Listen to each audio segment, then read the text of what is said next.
What are you looking at? Ah, there you are. Nothing really. I've just been wondering, if I wanted to land another astronomical investment to study all the exoswarm coming off this giant mech, what kind of pitch would it take to make every major player in Solaris nod along and funnel credits into my pocket year after year? Have you figured it out? Not yet. My conscience won't let me think that far. Luckily, the man who can figure it out is back. The old man who promised me the blade. The head of the Space Trek Collective. The very same. But don't let the quick agreement fool you. He's already thinking 10 steps ahead. If Ishino Hado wasn't in such dire straits, he wouldn't have agreed to forge that blade for you so easily. Or at the very least, he'd have made sure he got his pound of flesh in return. I couldn't find the child. Time and space in that dimension are too fractured. My familiar lost its way.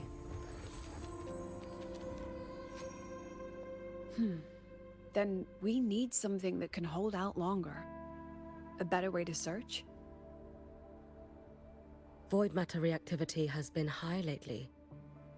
A clear sign to follow would be best. That child is the Exostrider's resonator.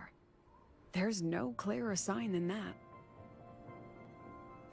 Looks like it's time the Exostrider was reactivated. When that happens, whether you're an annoying adult or the one meant to pilot it, I'm sure everyone will be on board, don't you think? What if we used footage of the Exostrider activating to pitch for funding? And the confidentiality agreements? No sympathy for my chronic funding anxiety?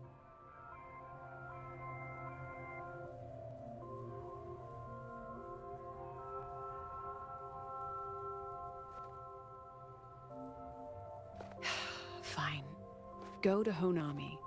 I already approved your leave of absence. Why? To test the blade?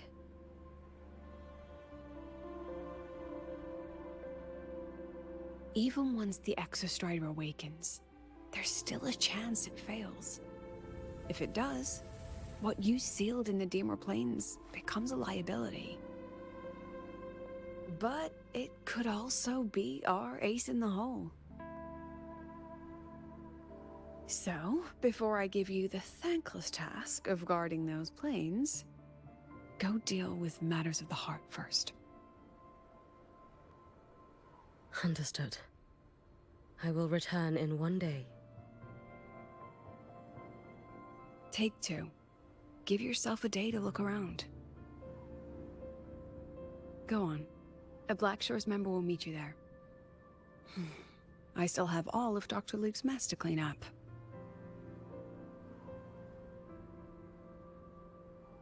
Understood. I am at your call should you require it.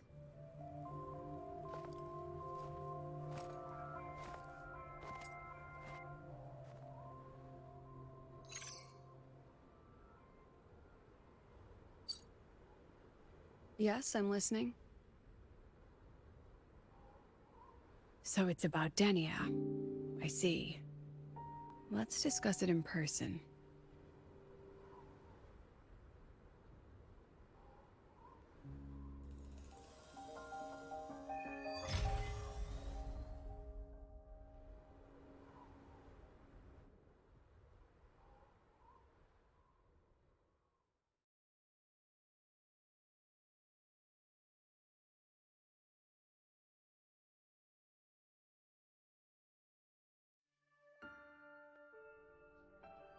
Lady Miko, can you hear me? Yes. You may call me Hiyuki. Understood, Lady Hiyuki.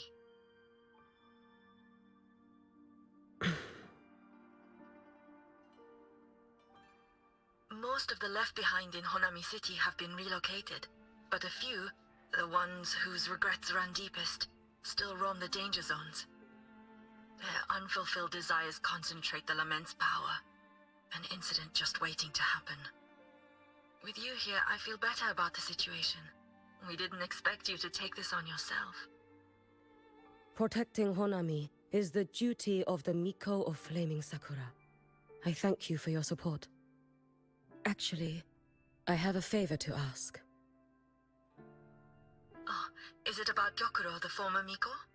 We've already found traces that may belong to her, but nothing we can confirm yet. We're in the process of narrowing down her location.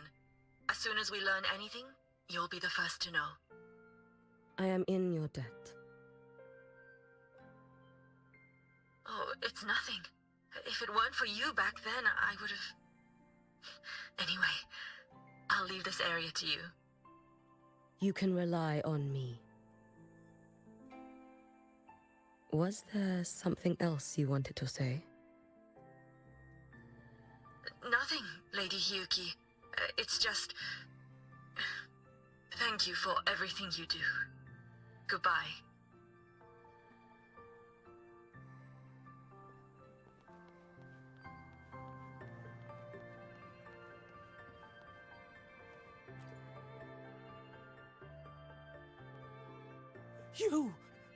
You are... Yes. Miko of Flaming Sakura, you're back! I knew those monsters wouldn't stand a chance. Everyone else thought we were done for, but I told them, don't worry, Lady Miko will come and save us. I'm sorry. I was too late. It doesn't matter. You're here now, aren't you? Please, just say it. Say the Miko of Flaming Sakura has returned and that those monsters are finished. The Threnodian has retreated, but I couldn't save you. But you defeated it, again! And one day you'll drive it away from Ashinohara for good. Yes, I hear your wish. And I promise, one day...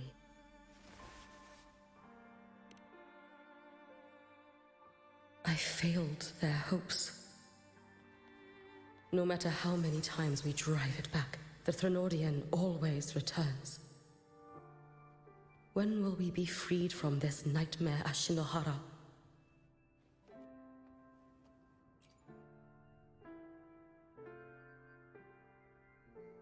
This is all your fault. Eternal Miko, huh? You're all useless. Every last one of you.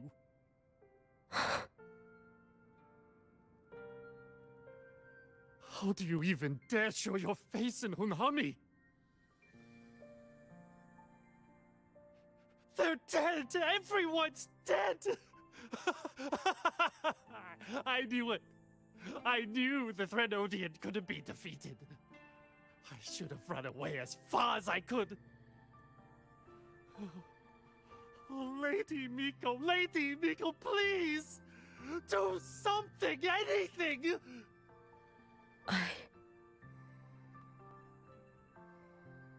Powerful people like you won't die even if you lose.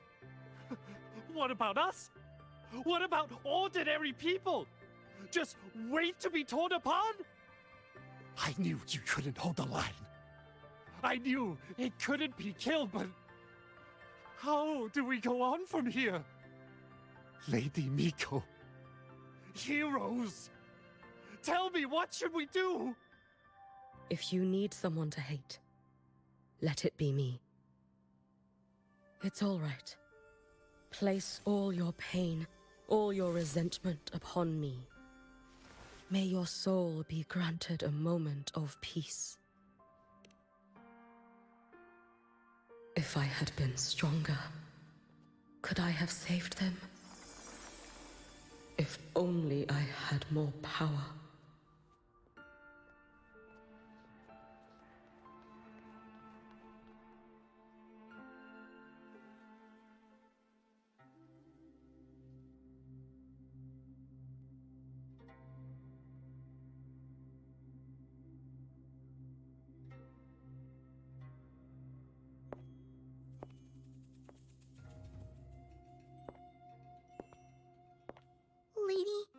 Miko?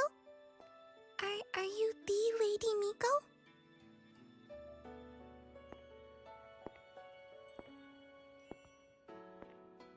Oh, you are! You're the Miko who once talked to Lady Gyokuro.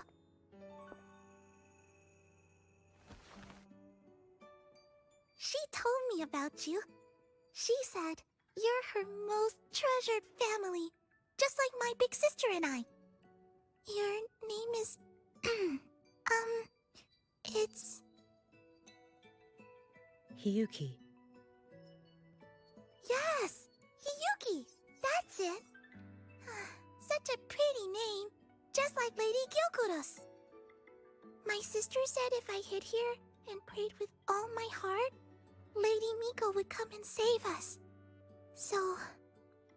I've been waiting.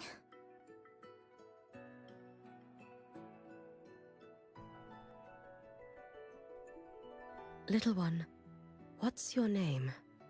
Your hands are cold. Have you been waiting long? Kana. My sister calls me Kana. Lady Miko, you're finally here. But my sister... she... It's all right. I'm listening. She asked you to wait here, didn't she? Ah, she must have trusted you very much to give you such an important task. Task? Yes, a task. If not for you, I would never have found this place. You did well, Kana. You completed your task perfectly.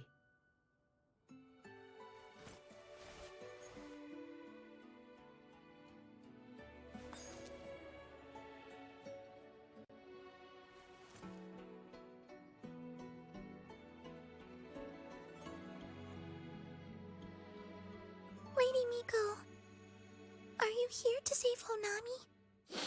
Then, is Honami safe now? Honami will be fine. Sister said you carry everyone's wishes. That you're the strongest. I knew you'd come and fix everything.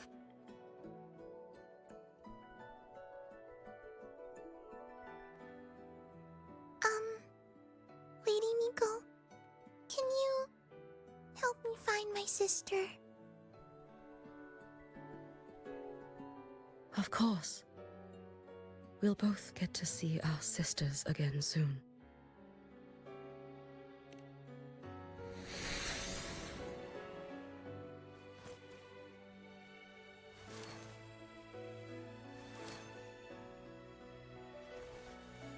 When we find her, let's eat red bean pudding! We make the best red bean pudding in the whole world.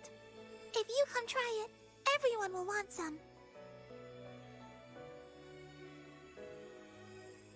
Then you'll need to make a lot of it. Can you manage that? Pinky promise. We'll make lots and lots of pudding. Then, even if the Drenodian comes back, we'll have something to eat and we won't be scared anymore. It's a promise then. We'll make a lot of pudding.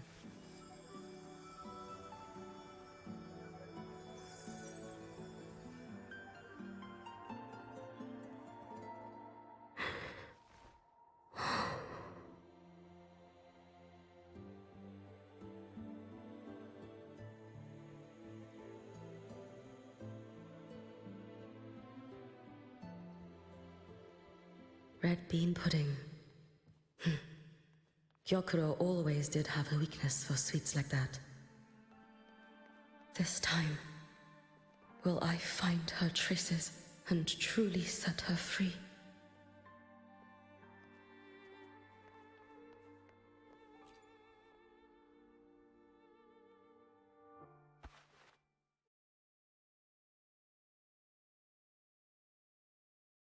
Hello, Lady Miko. I've been waiting for you a very long time. My final wish was simply to see you one last time. Your final wish? Yes, it's all right. I know I'm dead. I know I'm what they call a left behind now. But I thought if I'm going to remain like this anyway, I might as well get what I wanted before I disappear, right? I've heard of cases where the left behind remain aware of their state, sustained by powerful desires, but for such a simple wish. You truly only wish to see me again. I mean, you are a legend. You've been the Miko of Flaming Sakura since my great-grandmother's time.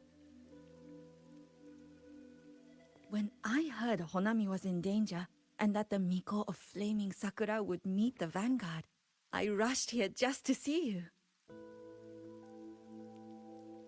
You shouldn't have taken such a risk. If you wished to see me, you could have gone to the Flaming Sakura. I know. Everyone says you can just write your wish on the plaque and Lady Miko will see it. But I worried. What if it never reached you?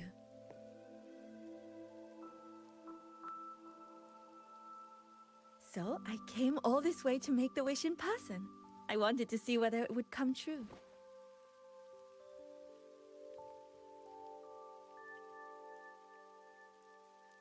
Very well. Then tell me, what is your true wish?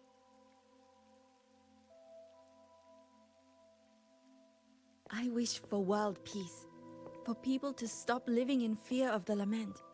I want everyone to survive it. Lady Miko, my wish is that there will never be another Miko of Flaming Sakura.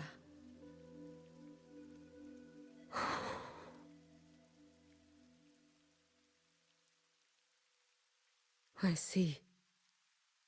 Then I promise you, this wish will be fulfilled.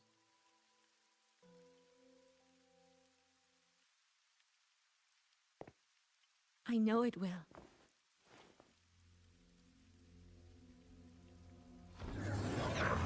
After all, you are the eternal Miko.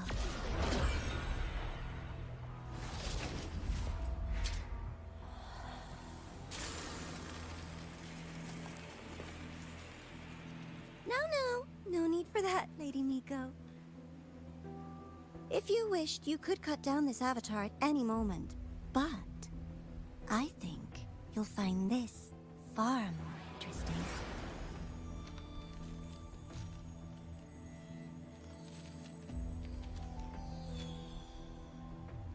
Yokuro's Shiratori. I know the Fractidus has cost Ashinohara its fair share of grief. But personally, I hold no ill will toward you.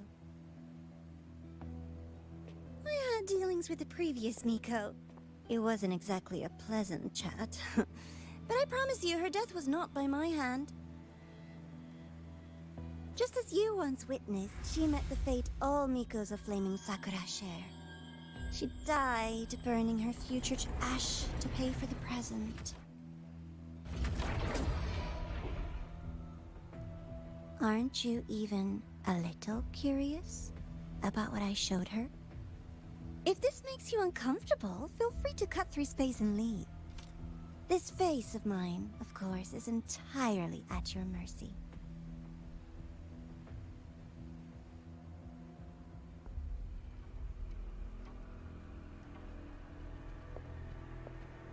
No need to dull my blade.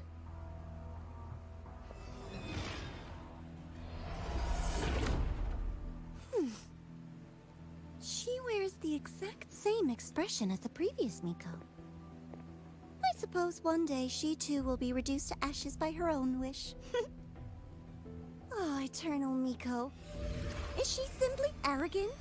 Or just a coward?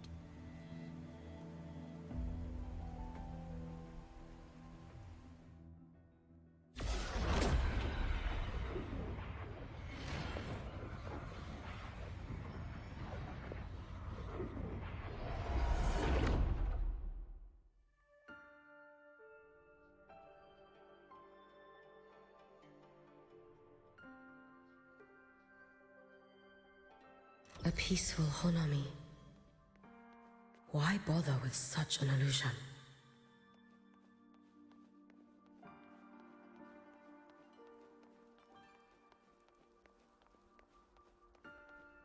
Gyokuro.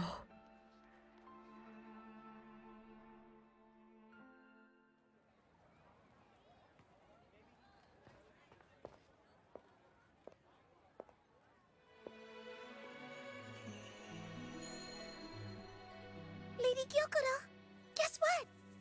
No math homework today! My parents and my big sister finally taught me how to make red bean pudding. Want to try mine? I'd love to. You know I can't resist red bean pudding. Wouldn't miss your special batch for the world, Kana-chan. Yay! I'll go make it right now.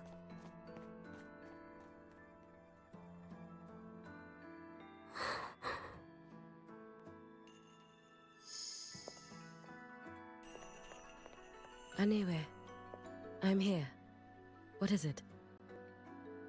My. Can't a sister just want to see her favorite girl without a reason? That's not what I meant. There's that serious little face. I just wanted to chat.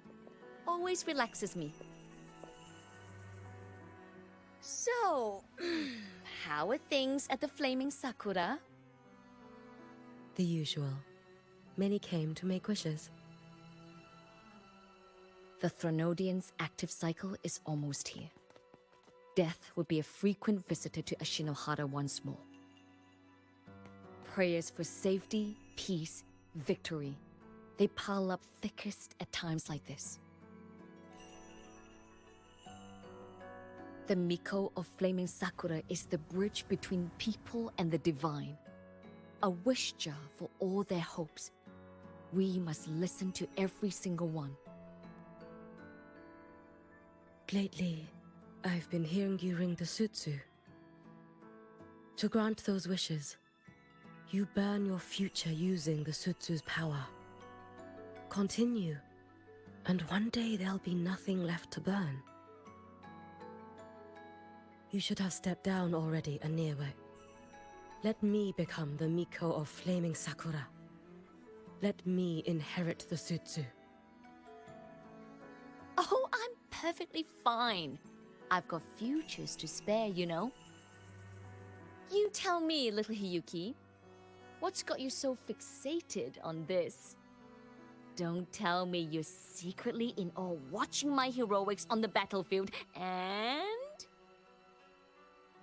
Yes, I want to be just like you. You wish? You're 100 years too early for that, you little blockhead. Enough about the Suzu. Stay and have some pudding with me instead. I know a wonderful little shop. Always practicing archery under that sakura tree. What a bore! A girl your age should be out living a little. Here we go again. You know I don't care about any of that. I'm going back. You sure? Come on! Consider granting your big sister's wish. I only came because you called. I put my work on hold. I can't stay too long. Besides, I don't like red bean pudding. Huh? I keep forgetting you have the world's most boring palate. What a shame. I'll just have to enjoy all by my lonesome then.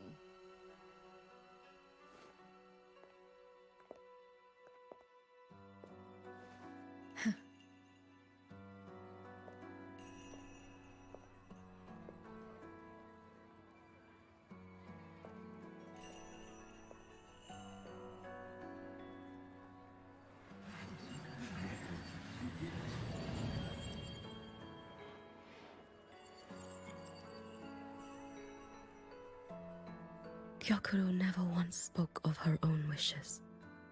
She lived only to grant the wishes of others.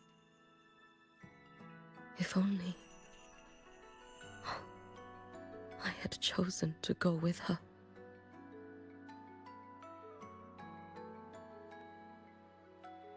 I should go there.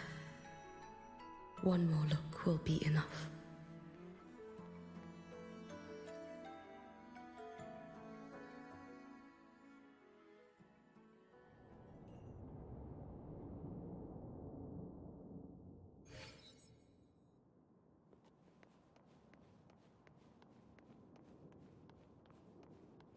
Still regretting that you didn't step into that shop and try that red bean pudding with the former Miko, aren't you?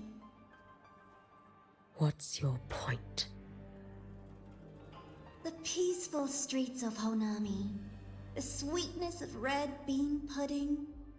You know none of it is real. The illusion didn't deceive you, Miko of Flaming Sakura. You were the one who deceived yourself. Desperate to play pretend? Why not commit? Please, this performance is only beginning. Miko of Flaming Sakura, do not forget the regret you carried here. You never forgot the lives you failed to save, nor their final, fading cries. You've been watching me? Among all the Mikos of Flaming Sakura, you're the most special. Only you could peer into the Sutsu and see a future so utterly pitch black.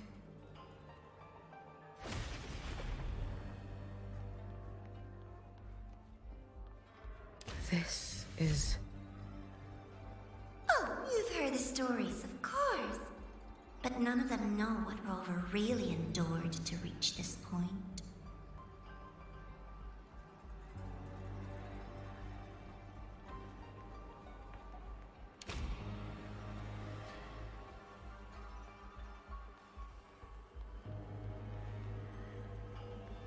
Rover.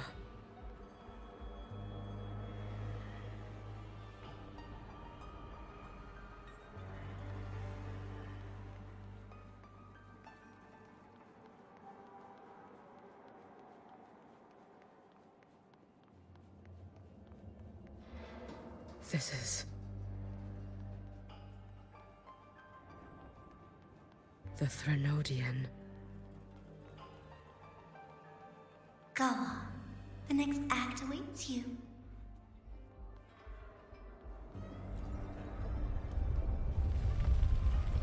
Don't waver now, Hiyuki. That instinctive revulsion you're feeling will guide you down a path diametrically opposed to my own. You must walk this road. Only then will you understand, accept, and finally see where you went wrong. Just as you suspected, both Jinjo and Honami once lay beneath the Threnodian's shadow. But only in Jinjo did the night give way to dawn. You... Shh.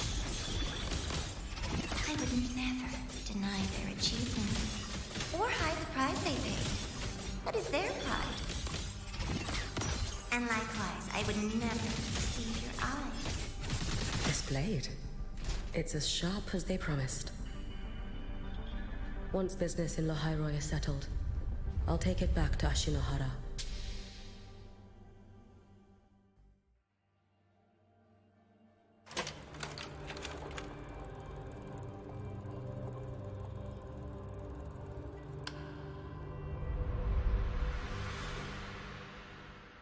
You needn't doubt. This is, in fact, my ploy for you. What else would you call laying the very path you've dreaded most bare before your feet? Keep walking. The way forward is the only way left.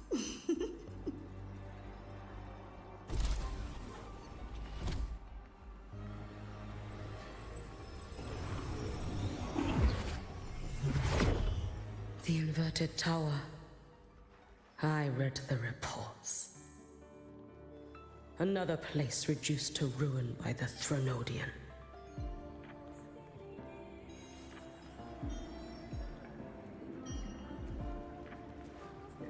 A nation that placed its faith in the Sentinel, yet its blessed maiden was spawned by the Threnodian Leviathan. Deliciously absurd, isn't it? I read the incident reports. It was the Threnodian scheme. Obvious enough. And from it, I obtained the precise counterweight to tip the scales. The power of assimilation. Precisely.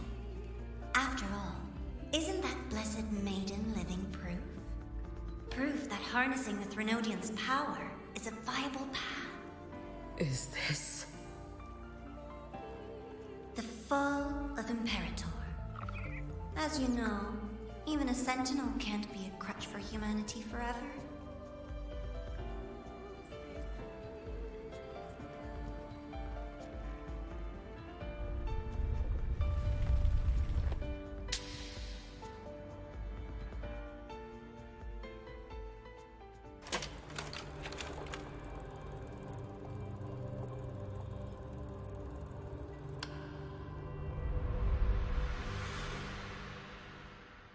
Now, why not step into the role yourself?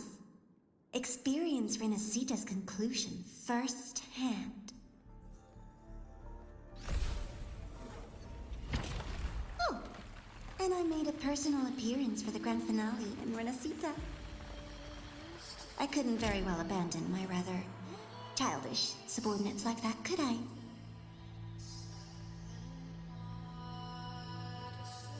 A light so blinding it lays bare all the film. A world where every prayer is answered. Just like a dream, wouldn't you say? Ah, if only Ashinohara could have... Every single time, she succeeded in saving them. If only I could have... Ashinohara. Am I envious of what she has achieved? A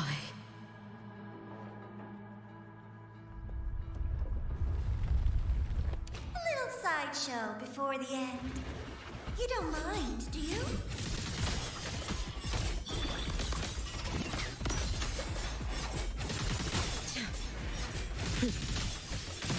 Lend me your strength.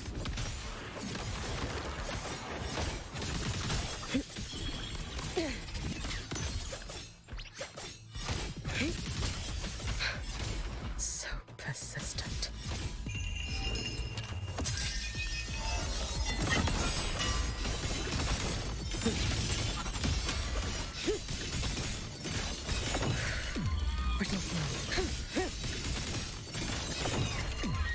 Fading bloom. May the sakura incinerate. Burn this. If my blade had been keener, could I have... Is my focus slipping? Why is this even surfacing now?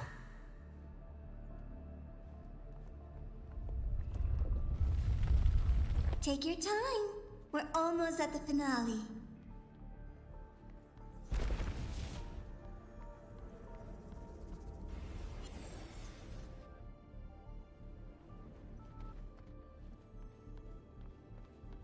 Come, let's go.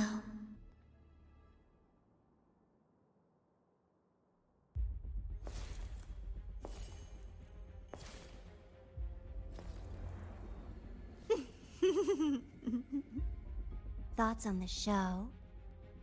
You showed me all this because the Fraxidus wants to replicate the assimilation within the Blessed Maiden herself. You want me for the possibility that I could become the Threnodian's resonator in the future. I won't deny it.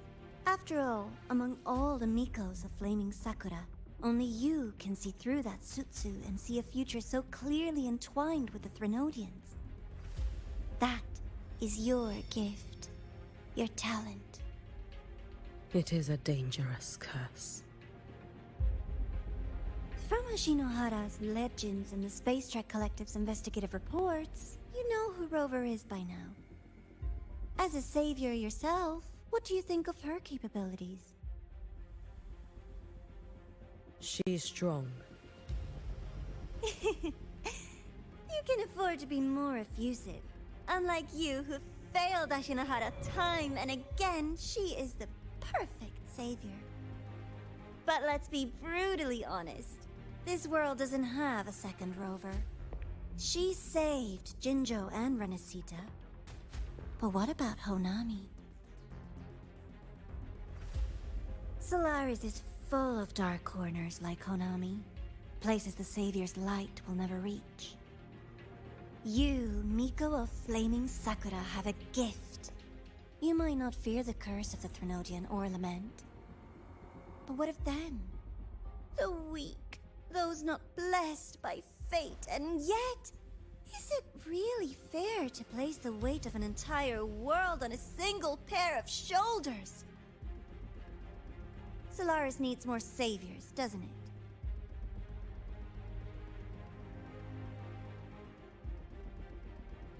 I'm just using the Threnodian to bring more of them into this world. You mean... you want to use its power? The way Rover once did? I've tried before, but a miracle like Fleur-de-Lis requires a billion coincidences. And Mia? Nothing but the delusional ravings of Leviathan. Even the one that appeared in Renesita at the end was just a hollow, mute shell. But with your help, everything changes. You could wield the Threnodian's power just as Rover did. Honami would not be a ruin, and Ashinohara would finally have its true savior.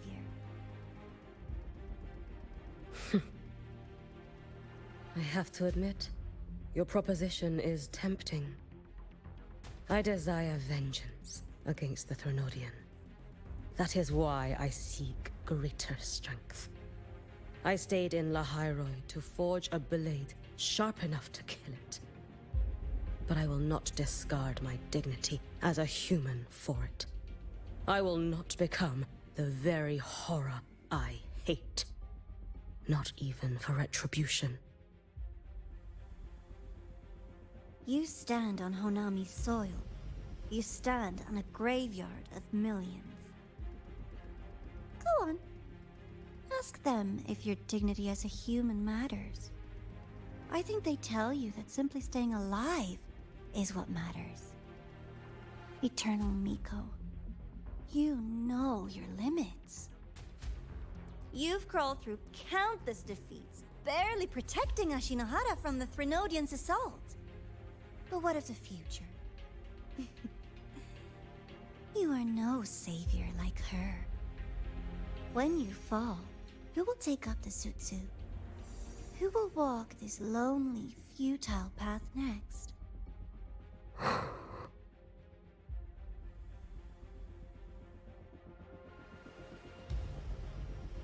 We could always talk about the former, Miko. The bodies of the left behind are ephemeral. You'll find I have a far more durable proposal.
candy.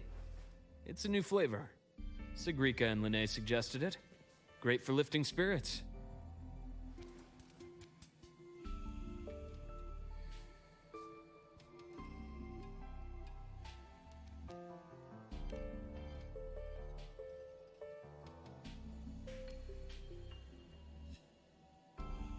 All right, Luke. What's the word on this Exostrider plan? My conversation with Lucilla went well. She's on your side. Your showing during the Dark Side incident also helped speed up the Academy's internal review. That said, you've been a student here for less than a year. You'll need the Space Trek Collective's approval to officially activate the Exostrider. Their biggest financial backer is the New Federation. And of course, they answer to an entire board of investors. And to them, the Exostrider is definitely a high-value asset. I've been flooding their desks with reports. Your Academy investigation record, your latest test scores from Abel College, and a full physical adaptability eval I wrote myself. And were they rejected? We got a meeting. But when that much money's involved, conflicts of interest make everything move very slowly. Unlike Jinzhou or Rinasida, they've got far too many cooks in the kitchen. I'm worried we don't have that kind of time. Exactly, which is why we're going to strike first. Besides, things have changed. It all comes down to this guy. This is Chase, head of the Space Trek Collective. He just got back to Lahai-Roi on a Triumph avionics ship from the New Federation. President Lucilla, Professor Mornier, and I have all put in a good word. You'll be meeting him at the Research Institute. Chase started as a low-level employee at Ashridge Energy in the New Fed. Then, he dropped off the grid for a few years before resurfacing in a government position. After that, he left the government and started diving into multiple large-scale investment projects. Some say he's still been Ashridge Energy's man the whole time, but no one's been able to prove it. He's sharp, low profile, and very smooth. At his age, he's seen it all. His only real concern is if the Exostrider's pilot can be controlled. Normally, they'd pick Academy synchronists who have been signing stacks of NDAs since day one. But Sounds like his attitude changed. Does that have something to do with the changes you mentioned? come in. Let's talk over some hot drinks.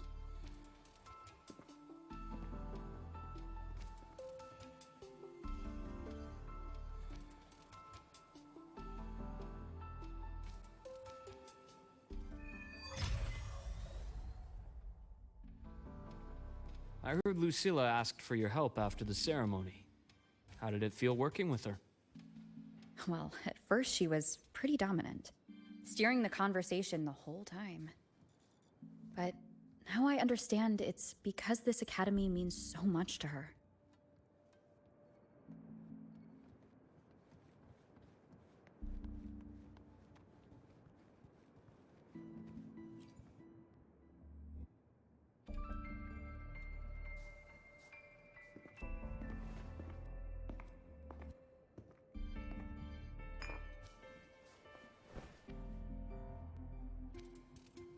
Based on your intel, the reactor core has been returned. Ideally, we'd wait for the Exostrider to awaken before trying to help Imyth or confront the Thrunodian. But recent readings from the Institute's Strider Gate monitors, they're off the charts. Void matter reactivity is spiking. The Space Trek Collective is getting twitchy. If Thrunodian Aleph 1 breaks the seal, all of Solaris will be at risk, not just Lahai-Roi.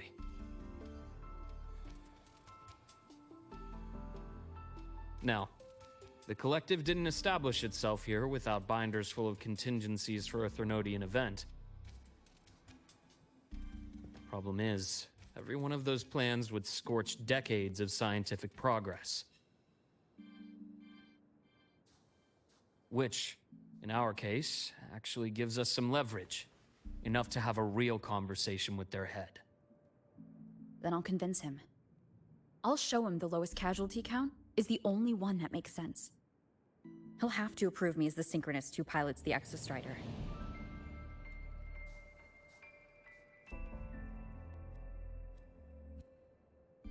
Luke, you mentioned you have contacts in the Black Shores. In this workspace of yours. It's secure, right? Guaranteed. What are you thinking? Lahai-Roi is closed off from the outside world. Public comms are probably tapped by Fraxidus moles inside the Academy. And right now, I need a direct line to the Black Shores. I see. Give me a moment. I'll establish the link and leave the rest to you.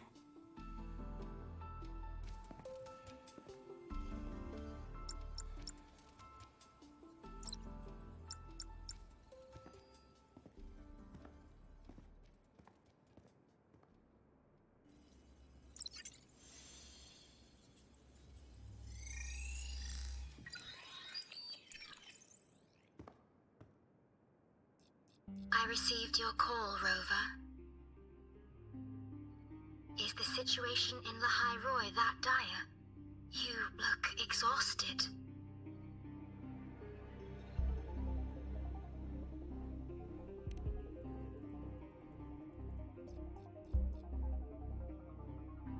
My frequency loss has been resolved, but Lahai-Roi is under imminent Threnodian threat.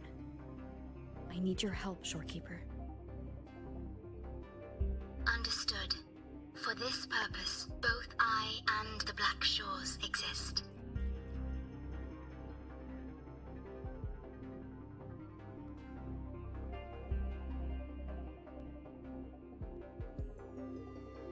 Any additional intel on the Exostrider within the Tethys system? Verified or not, I need everything you have. I trust Luke. You can speak freely. Records confirm that Luke Herson has been providing critical assistance and intelligence to the Black Shores. I trust your judgment.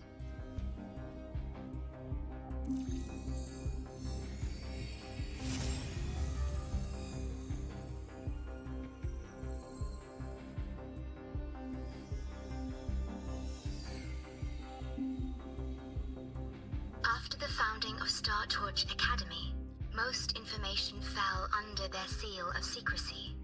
However, in its early days, you mediated negotiations between the Academy and the Roya. Through that process, the Black Shores gained partial access to certain archived insights. This space trek collective fears that due to the Exoswarm's division, the Exostrider, even upon awakening, might not have enough power to face the Threnodian. This concern led to the Augmented Resonance Initiative, the Synchronists. Observing how Sentinels work with their resonators, they theorized that the Exostrider, sharing similarities, could amplify its power through a resonator as well.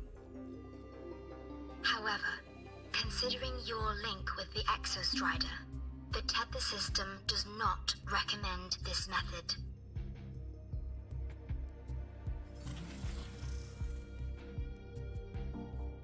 We have intel that deep beneath Lahai-Roi lies the keystone left behind by the Exostrider long ago. It rests directly atop the seal on the Strider Gate. You can think of it as a kind of lock. You do not need a cockpit to pilot the Exostrider, so long as its activation sequence remains unobstructed. you may pilot it using the keystone. Is it because I'm its arbiter? Precisely. For one who shares its origin, a cockpit would be more of a hindrance. As for Imeth, I think Dr. Luke's proposal is viable. You mean using the exoswarm-like shell that appeared in the cockpit to look for her?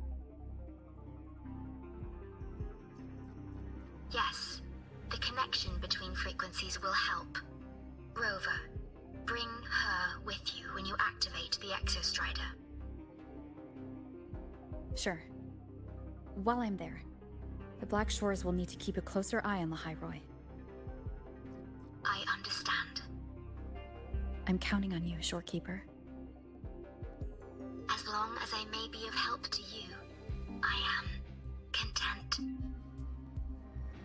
Please return safely from the Strider Gate, my star. I will. Don't worry.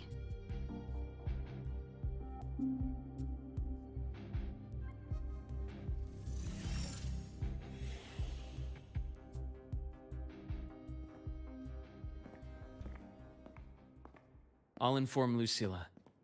Take your time finishing that drink before you head out.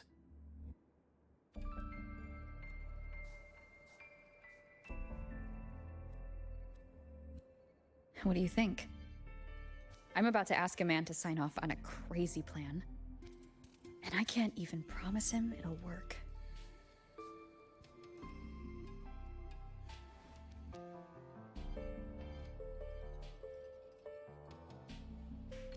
Nobody has a plan they promise will work. If Chase agrees, it's because he's betting that you're his best option. Just take the win. At the end of the day, it all comes down to the person. Roving among the stars.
Roving among the stars. Want to go to the cafeteria for lunch together?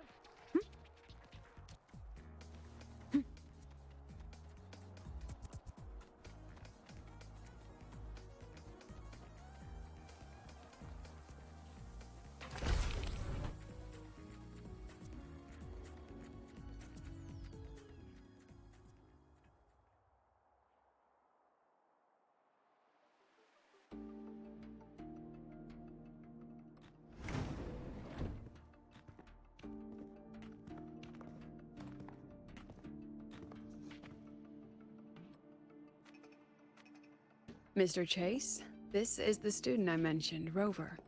Our best hope for piloting the Exostrider. Save the intro, President Lucilla. We've met before.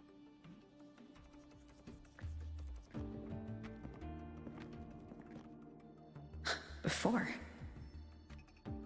In my past life at the Academy? Let's just get down to it. The Threnodian Aleph-1 situation is deteriorating. We're running out of time. I wanted to wait for the Exostrider's self-regeneration to finish, but the clock has run out on that one.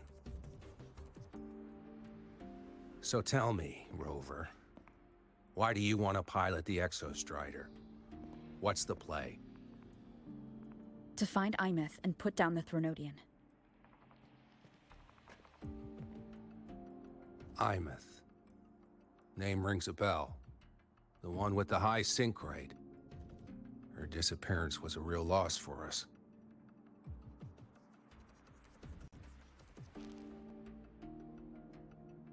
She's beyond the Strider Gate.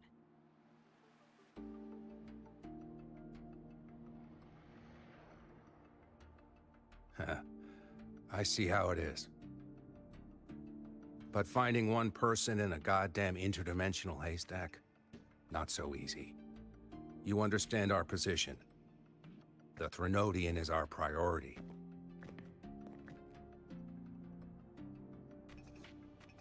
Stopping the Threnodian is my priority too. I'm gonna handle both.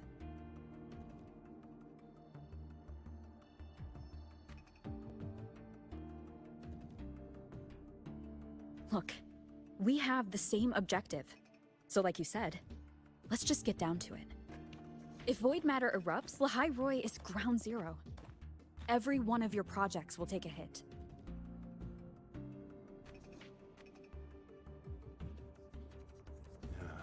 Regarding Aleph-1, our intel is insufficient. We are not, at this time, considering its total destruction.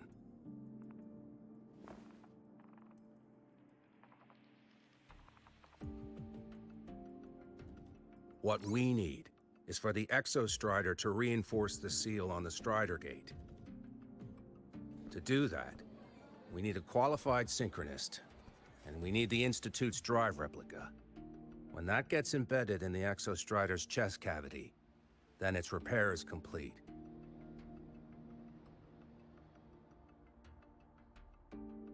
Right now, the replica is in its final phase of development. We're still missing critical data. Drive replica. Is that what you're building from the fallen reactor drive after Helios was launched? Correct. It's based on the original drive's framework. You had a hand to play in that. You made sure Helios got launched. To complete the drive replica, we require precise data from the Exostrider operating in high concentrations of void matter, and environmental readings from inside the Threnodian. Without them, we can't guarantee the Exostrider can resist Aleph-1's corruption. Here's the verdict. On behalf of the Space Trek Collective, I authorize you to pilot the Exostrider.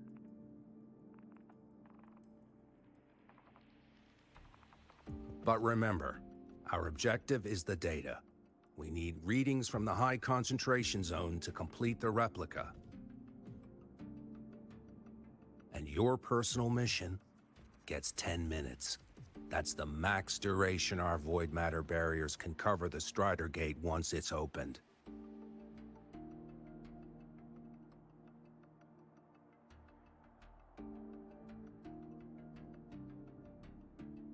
After 10 minutes, you return to Lahai-Roi, whether you found Imeth or not. Do you accept?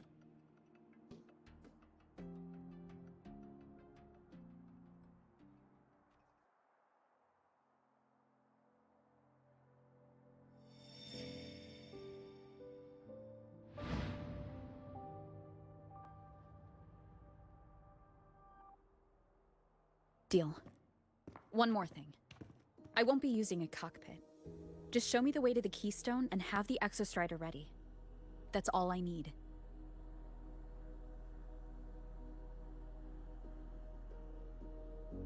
Huh. Still full of surprises. Always bringing us the unconventional. Lucilla, run a high-pressure sync test for the Synchronist. I've seen the physical eval, but I want live data for validation.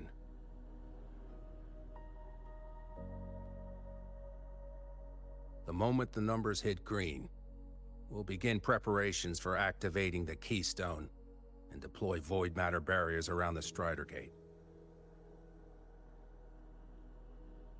There's something else. I need a favor. Go on. The Fractsidus is lying low.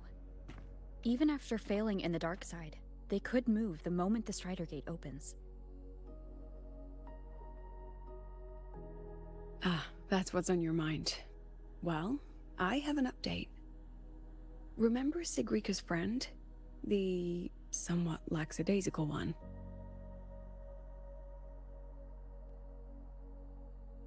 You mean Denia?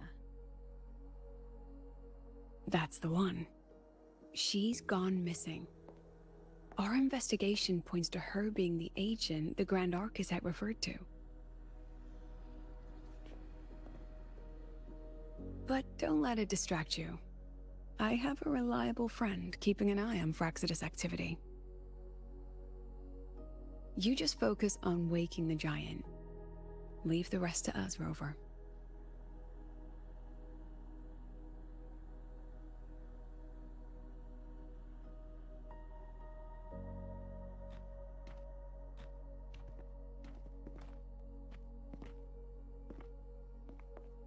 Black Shores just sent a formal communication request. They're offering full support for Lahai-Roi's evacuation, if it comes to that. You handle it, Lucilla. You have a better read on the situation than I do. And you're better at talking with that student.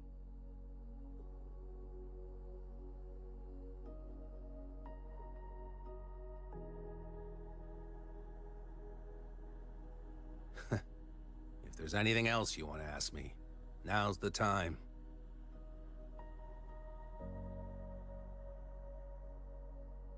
I'm surprised you're placing this much trust in Rover, authorizing her so readily.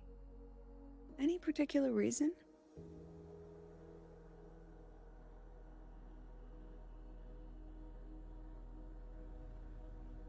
We're different, President. I'm a businessman, and businessmen trust their instincts for a good investment.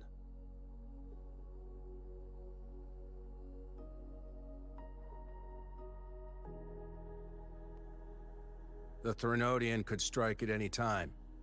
Given the circumstances, Lahai-Roi may have to be written off. And with the timeline we have, relocating the Exostrider is impossible. If we're gonna lose it anyway, why not let her take one last swing? Understood. We still need to prepare for the worst-case scenario. Of course. If this fails, we'll initiate the backup plan. Duskvale.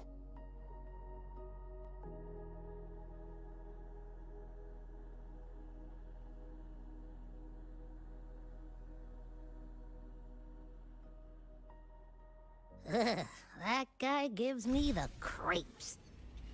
What kind of place is the new Federation anyway? Nah, are they all gonna be like that? We'll find out when we get there, Abby. Want to go to the cafeteria for Roving lunch among together? the stars.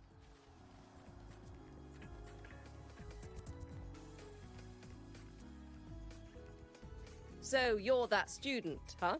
I'm Sakia. I'll be overseeing and evaluating your test today.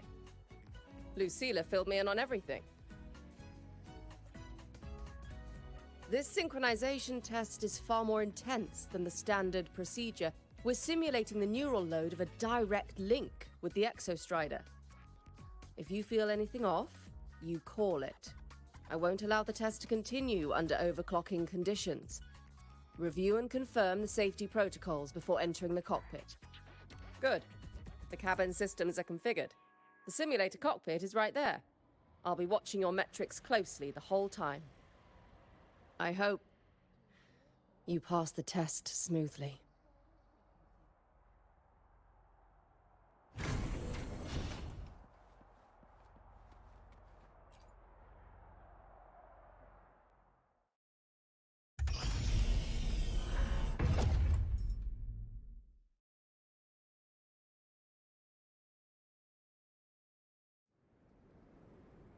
Neural network connected. Tactical model constructed. Resonator vital signs synchronized.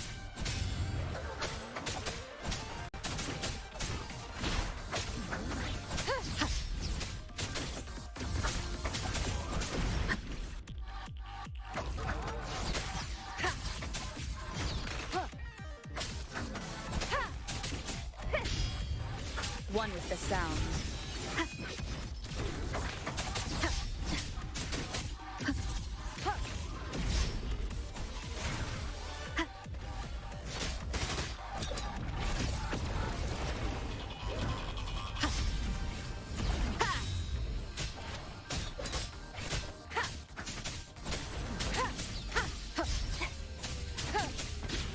One with the sound.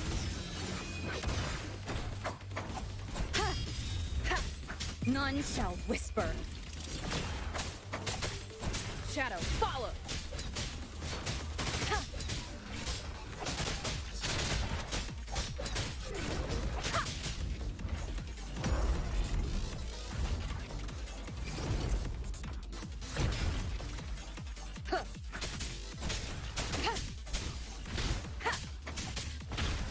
Test complete. Recording synchronization rate data. Cockpit opening. Please exit according to the safety protocols.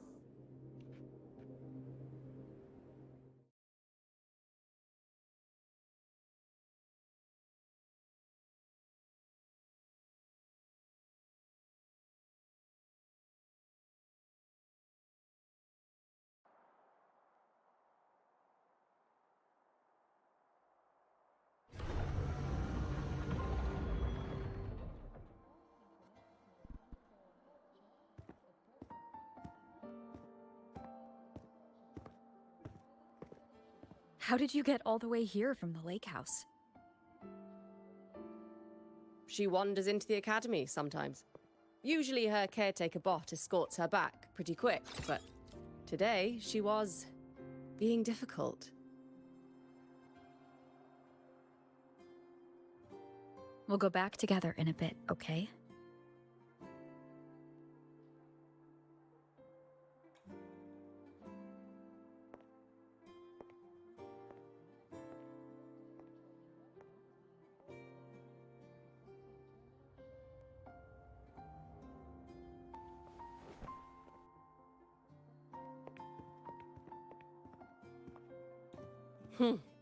So the little terror can be quiet. Never thought I'd see the day.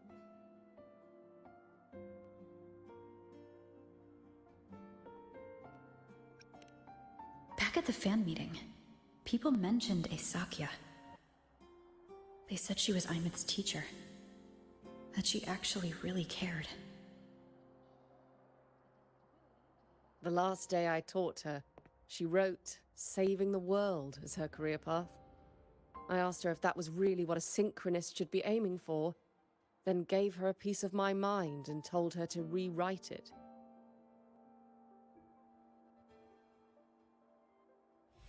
She didn't even get upset, just smiled, took the form and walked away. She never stepped out of that cockpit again. Now she's back, but not really. What a headache of a student.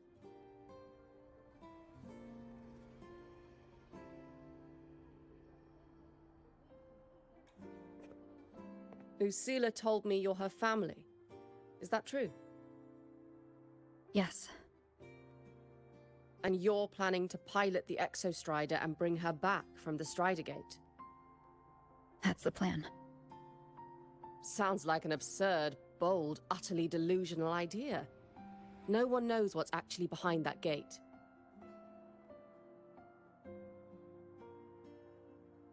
I know. When Imith went missing, the cockpit recorded an abnormally high synchronization rate. We couldn't verify it after she disappeared, so it was never officially logged. Your test results are just shy of hers overall, but in some sectors they're even higher. You've passed.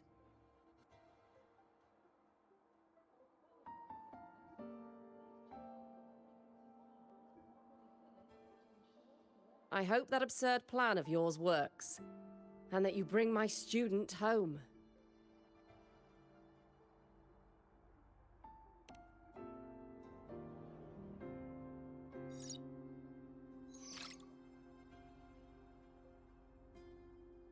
The results are out, but preparing the Exostrider will take time. You'll need to wait around 2 days. We'll let you know when it's ready.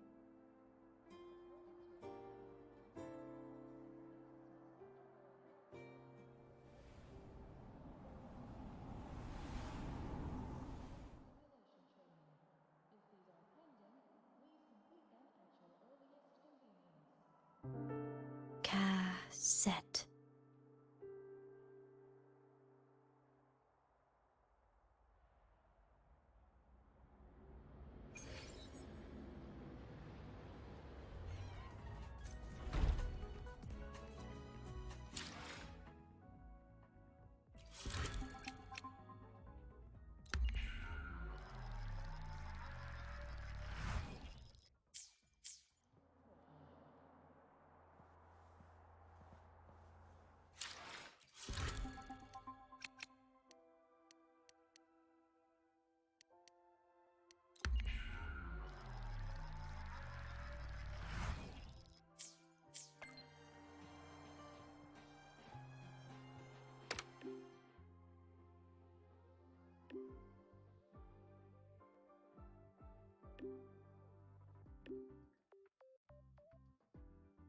So, we're finally going to where that giant eye is hiding?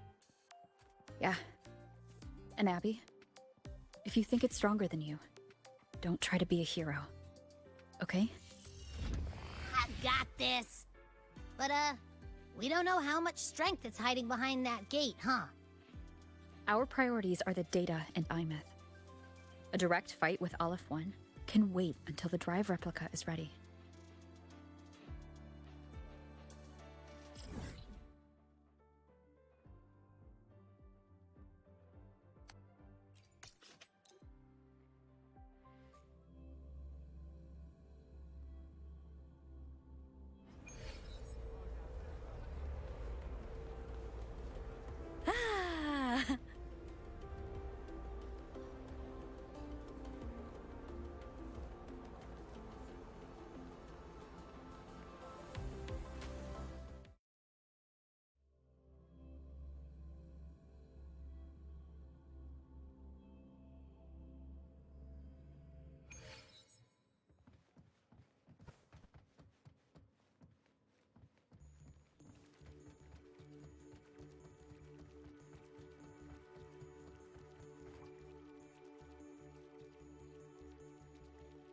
Hey, Rover, are you leaving now?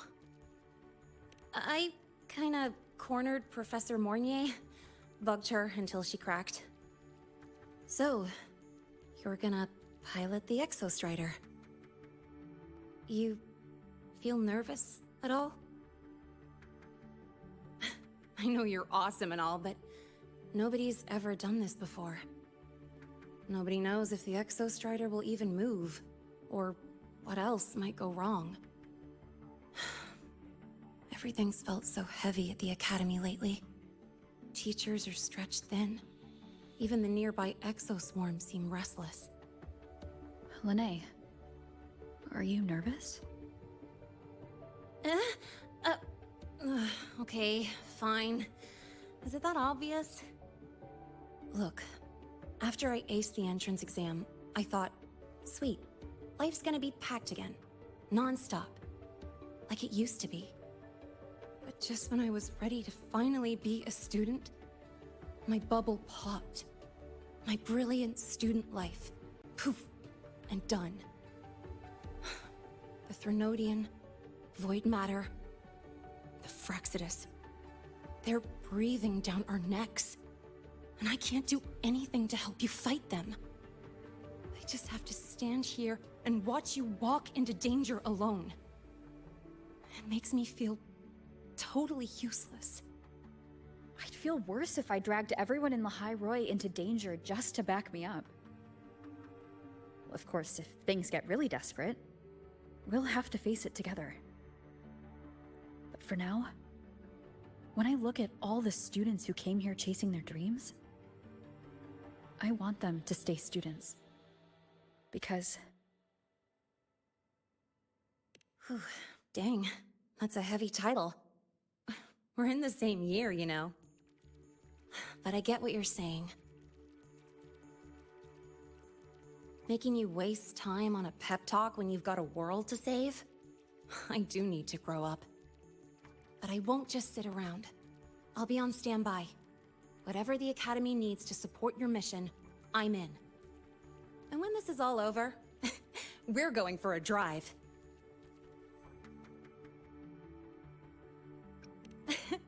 Can't wait for that day to come. Professor Mornier's up ahead. Good luck out there, my friend.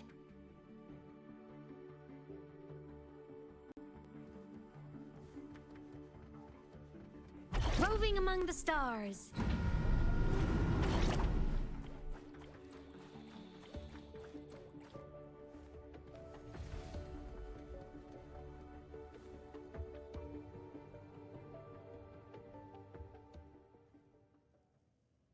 Temporary passage is complete. It'll take you directly to the Keystone. The Black Shores will keep a team on standby here at the Institute. If you need our support, just say the word. Thank you. We couldn't have built the data framework this quickly without your team's expertise. Lahai-Roi is a top priority. A joint call by the Shorekeeper and the Tethys system. Oh, Professor Mornier. Your guest has arrived.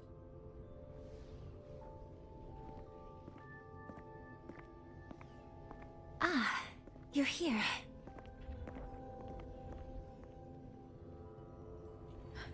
Is that the way to the Strider Gate? Yes. This temporary passage will take you to the Dima Plains, deep within Biarta Woods. Both the Strider Gate and the Keystone are located in the Solvane Heartwood at its center. President Lucilla has already departed with the advance team. They'll be waiting on the other side. And also...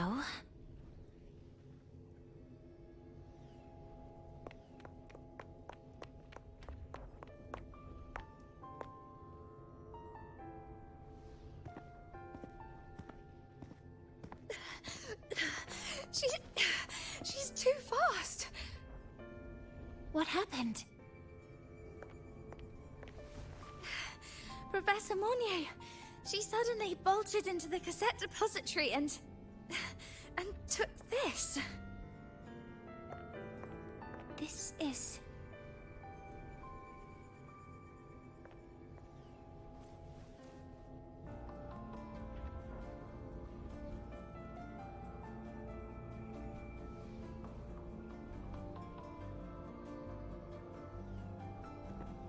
Can I see it?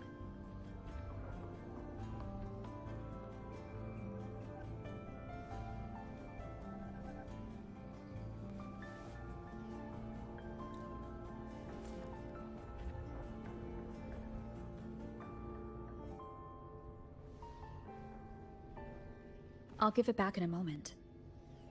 Mornier, do you see what's special about it?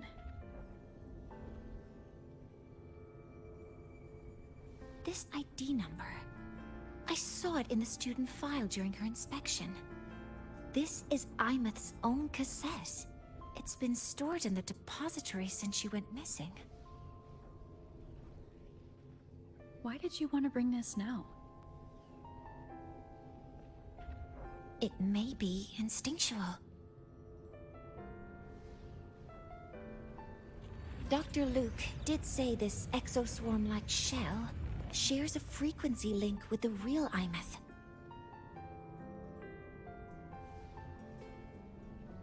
Or it could be the shell's residual instinct. Cassettes are proof of a student's identity.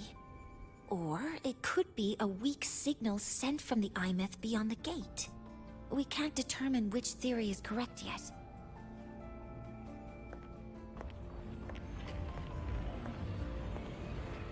However, this does remind me. carrying a cassette into an unexplored Voidstorm zone follows standard exploration protocol. Do you have yours? Yeah, I've kept it with me. I'll head to the Deemer Plains now then, Mornier. I'll have to stay here, monitoring the data and ensuring the drive replica is ready. I wish I could go with you. But I'll be fully supporting your mission. Mentor, please, take care. I count on you to watch my back, Mornier. With what we accomplished with Helios, I trust you'll handle the drive replica. We will succeed again. I won't let you down, Mentor. Let this be a new promise between us.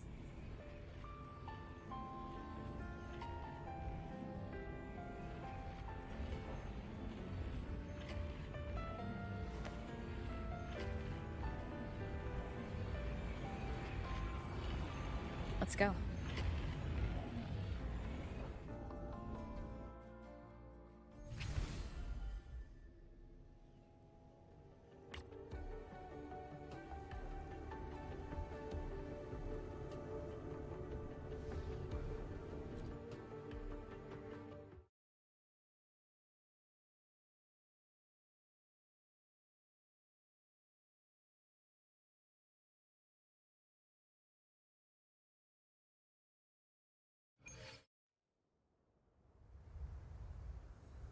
Ugh, stinky.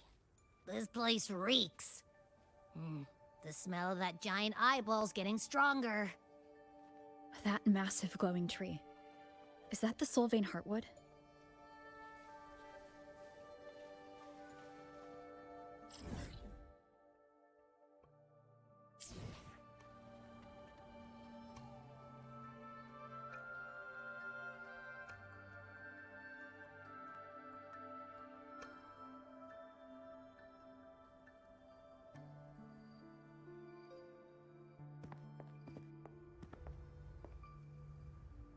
That Miko.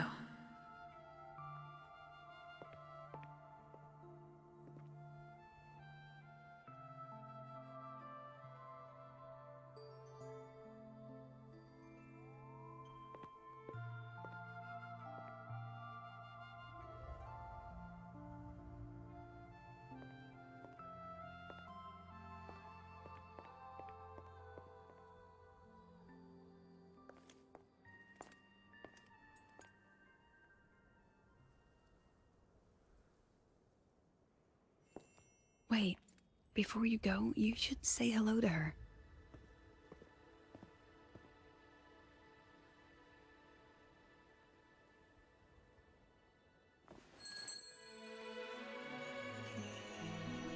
This is Hiyuki.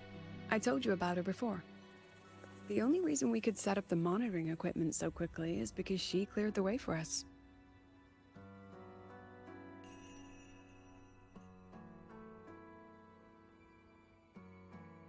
See that lingering frost?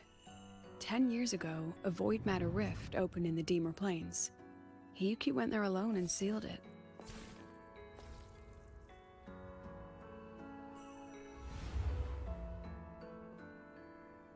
Thanks to her efforts, the Space Trek Collective and the Roya were able to fortify the seal successfully.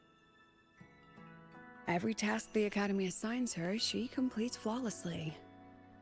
Were she to have a flaw, though, it'd be that she goes through blades like nobody's business.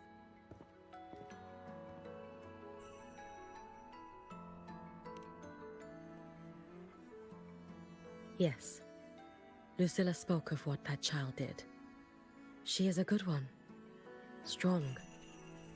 But her strength does not change the fact that she is a student. That we allow a child to bear such a burden is a failure on our part as adults.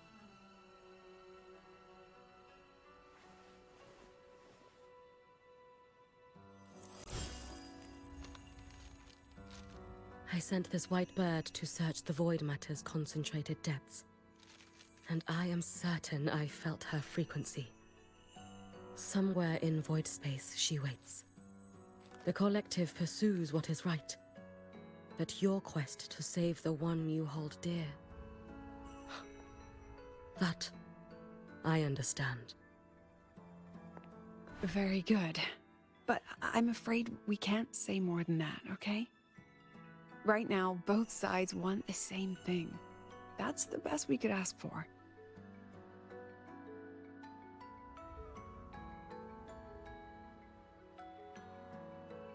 You were worried about the Fraxidus, weren't you? While you're beyond the Strider Gate, she'll handle perimeter security.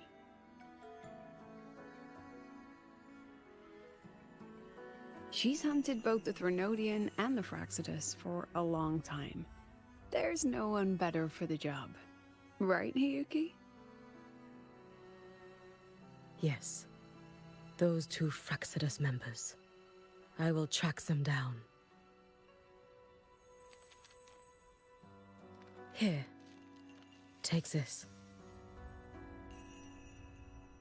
The white bird carries my power. It will shield you. Should you lose yourself in the void matter, it will also guide you back. Hiyuki is part of Star Torch Academy's Special Response Force. She works from the shadows. She's been an incredible help to us all. If, in your fight with the Threnodian, you require aid, you may make a wish to me.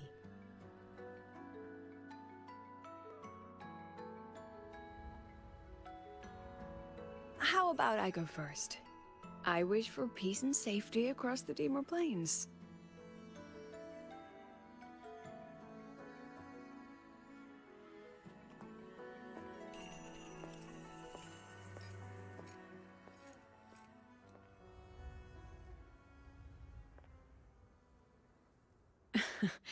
Hiyuki is the strong and silent type. Spend enough time with her, though, and you'll find she's rather fascinating. Why didn't you introduce us before? Why the reveal now? No point in hiding what's already in plain sight. Besides, you're both strong, and it's safer if you work together. What did she mean, make a wish? Just what it sounds like. But don't make one unless it's life or death.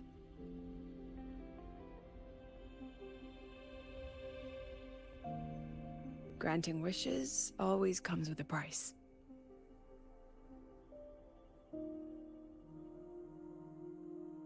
I've sent you intel on high concentration void matter zones. Review them when you can. I couldn't say this with Chase present, but I think you understand. For him, this is a calculated investment. For you, it's a suicide mission. You've been in void space. You've faced it. If Aleph 1 truly lies beyond that gate, it'll sense you the moment you cross over. This won't be easy. The Exostrider isn't fully repaired. If something goes wrong, it may not be able to hold out against Aleph 1. And the Collective won't risk an extraction if a void matter outbreak is imminent. Once you enter the gate, you'll be completely alone. Are you ready, Rover?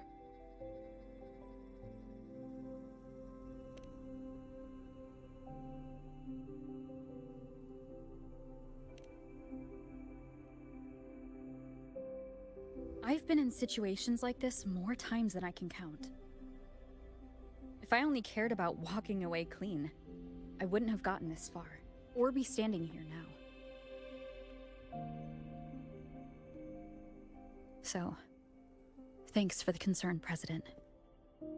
But I've been ready. Very good. I'm relieved you've thought it through. I'll be here with the others, monitoring the void matter barriers. If something happens, I have to respond immediately as the Academy's head. We'll probably be able to maintain a data feed. But based on past intel, the void matter's disintegration effect will destabilize the signal. it'll likely cut out once you reach the Keystone. From that point on, every call is yours. I understand. President Lucilla, we've checked her condition. No signs of void matter contamination. She's stable.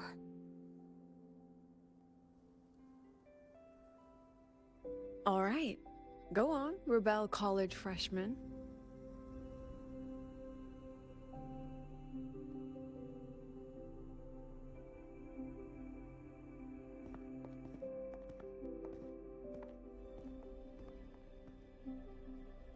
The students and faculty of Star Torch Academy have been waiting for the day the Exostrider awakens. May you return victorious.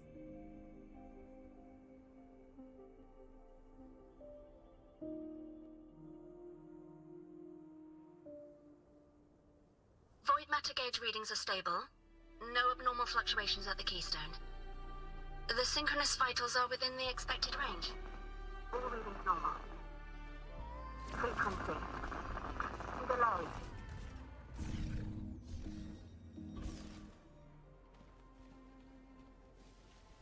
Roving among the stars.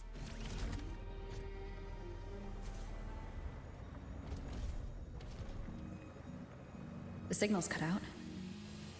Huh, it's so quiet. Are these Soliskin?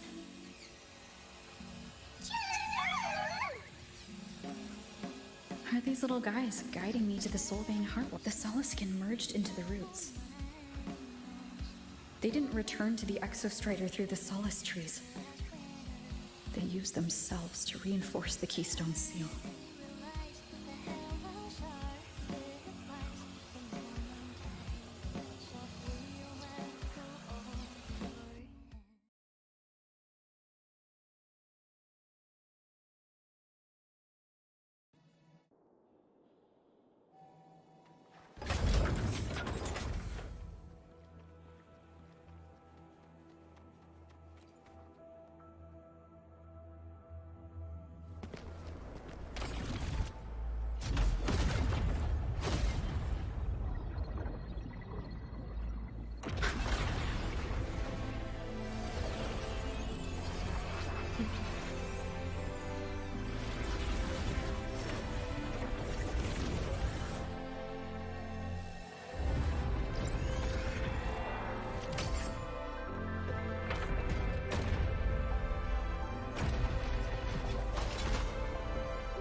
No, that would level all of Lahai-Roi. Then there's only...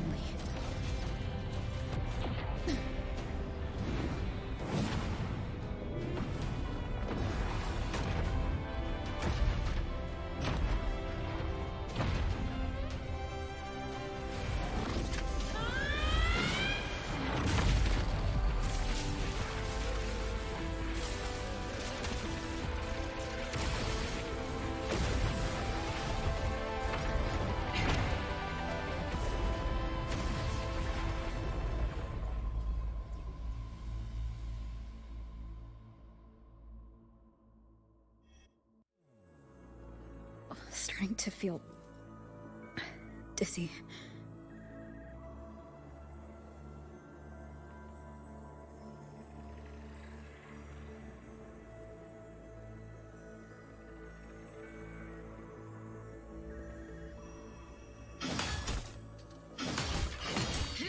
Imeth once said void space in the depths of the Thronodian's black hole is a higher dimension. Like a kaleidoscope. Time and space here don't flow. They're tangled. Is all of this inside Aleph 1? Those figures.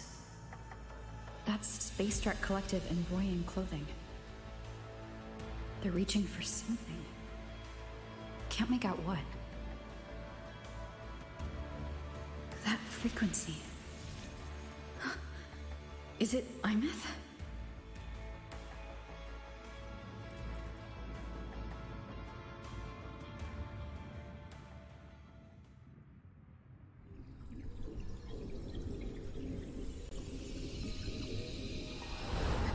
Plymouth?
The light of the origin point. We will bear it.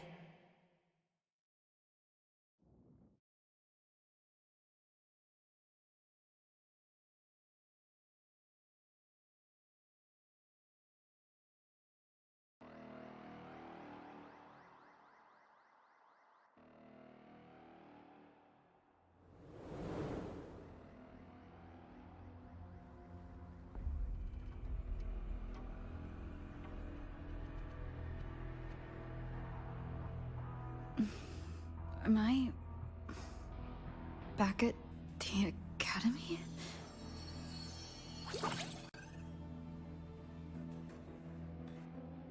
Yeah, you okay? Ugh, I feel terrible too. Something just yeeted us out of the Threnodian's gut. Oof. Rapid interdimensional whiplash is no stroll through the park, I tell ya.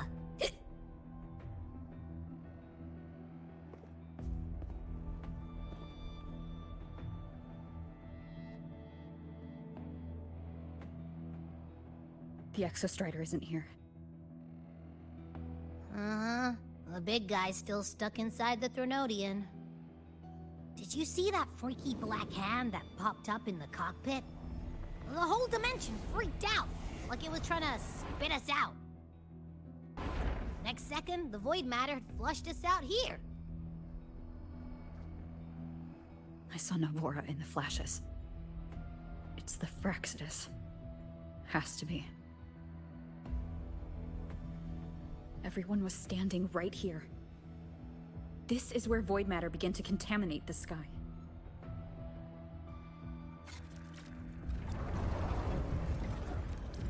And LF1 was watching me and the Exostrider beyond the gate.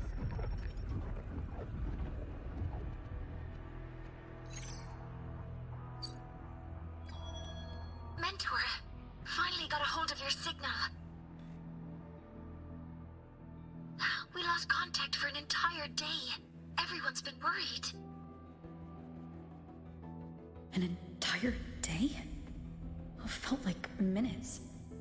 Time distortion from being inside the black hole.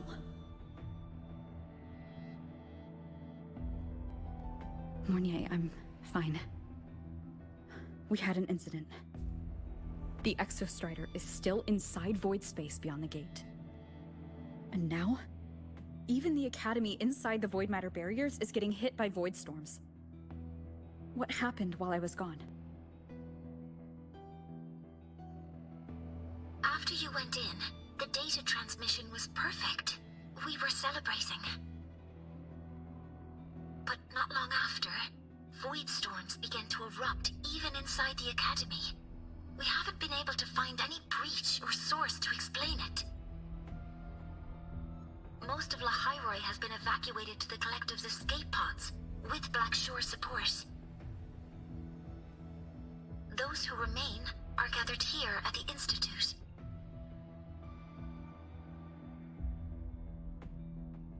Whose eyes was I seeing through in those flashes? If they're the cause of the Threnodian's breach, could they be a harbinger? Like in Renacida? In that moment, that shell? She had the same look in her eyes as the real Imeth. Why was she so set on giving me this cassette? What was she trying to say?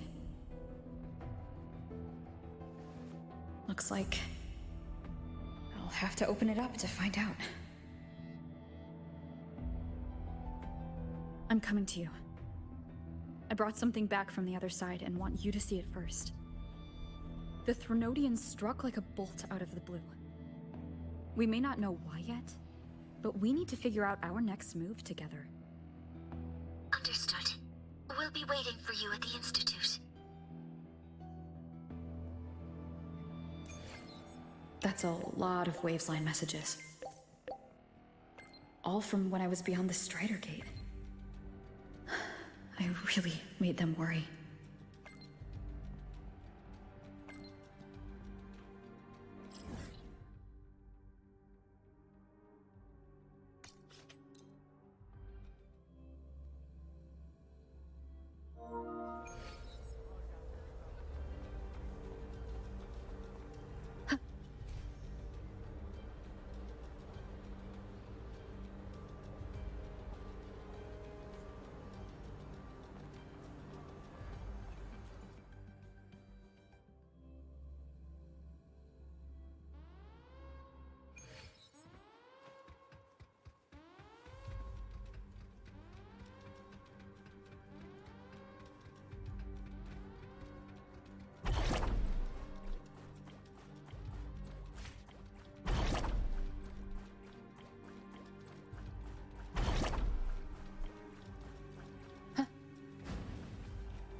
The Soliskin have swept the area.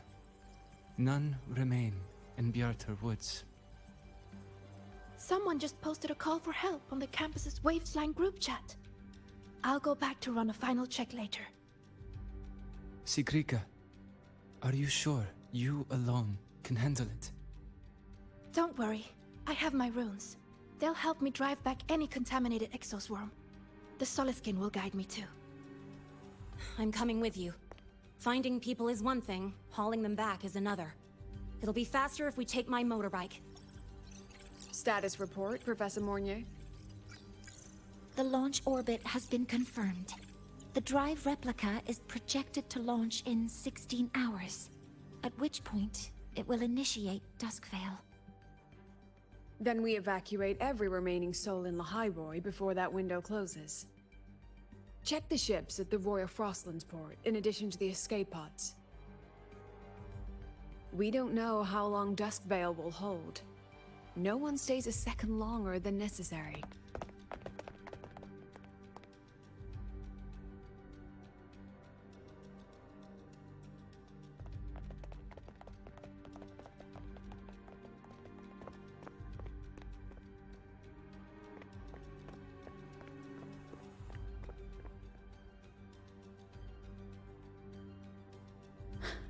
The Exostrider.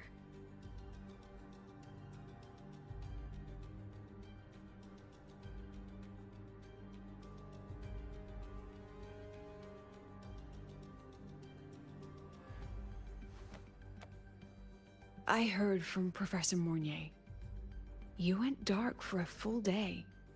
We thought we'd lost you to void space. Activating the Exostrider before it was fully self-regenerated was a massive gamble. We all knew the stakes. We hoped for the best, and of course we prepared for the worst. You're alive. That alone is good news for all of us. No time to kick yourself now. I've got a mountain of work waiting for you, Rover.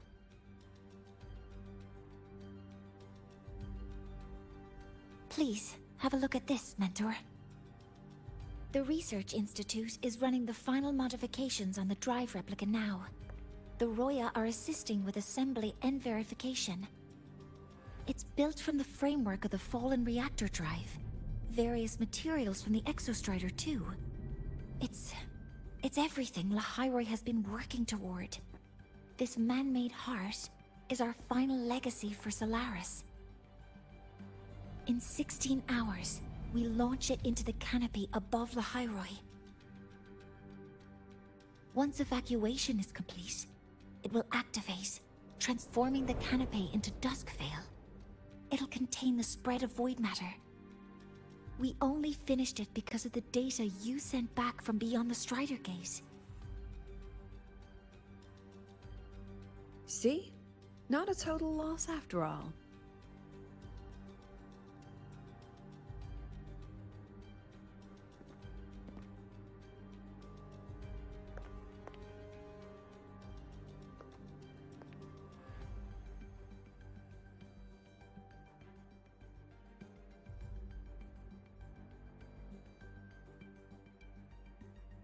Thank you. All of you. About what I experienced beyond the gate. There's something I want to show you.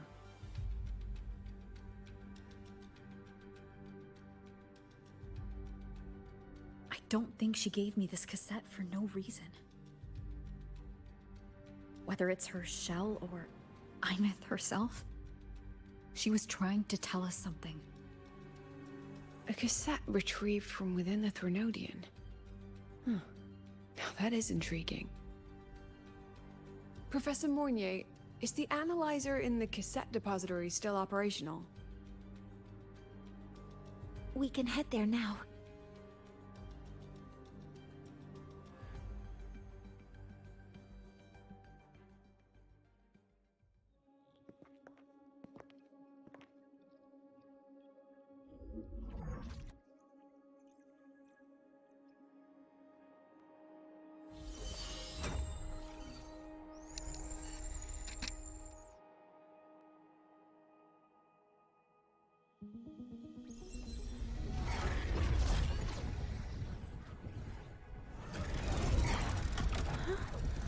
What's happening? Why are all the cassettes rewinding?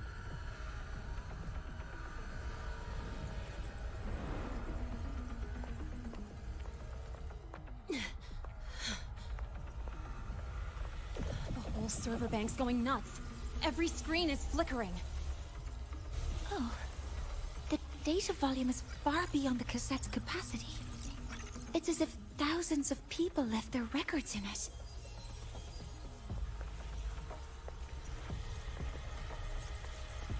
The storage system is destabilized. It's now flooding data into every archived cassette in the room. But this isn't memory data. Aside from the corrupted junk, the compressed mass consists of coordinates. Coordinates? From beyond the gate? Are they locations inside the Threnodian's black hole? Based on your report, Mentor, conventional space-time doesn't apply in void space. You can't plot a standard map there. If Imith went to these lengths to give us this, she wouldn't have made it impossible to follow. What if they're coordinates in Lahai-Roi? If such is the case, the origin might be... Please, allow me.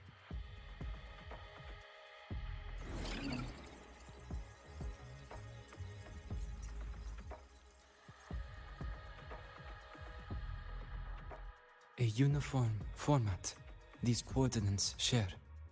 I have verified 150 points using Sundermere as the origin. Each one aligns with a site of Royan runes etched upon stone, just as you beheld within Solis Island. Forged by the Exostrider, these patterns are.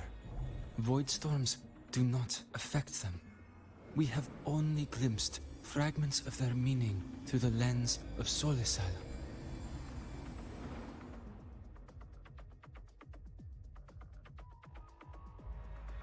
I see. Let me overlay these coordinates onto a Lahai-Roi map. It should make things clearer for us.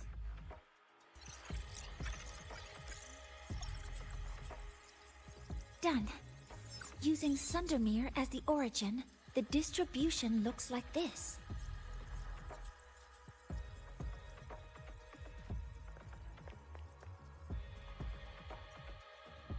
Everything matches. I'm spotting every Royan rune site in Bjortewoods on this map.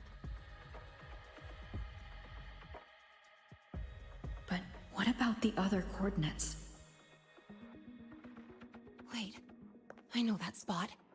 That's where the Void Storm hit at the start of all this.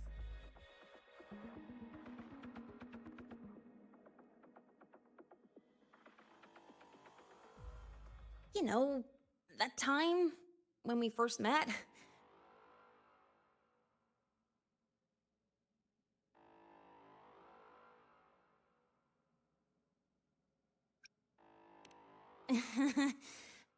Sorry. Anyway, back to business. Void storms. If we reverse match the coordinates by transcription order... Then Royan runes could be marking every spot a Void Storm has ever hit.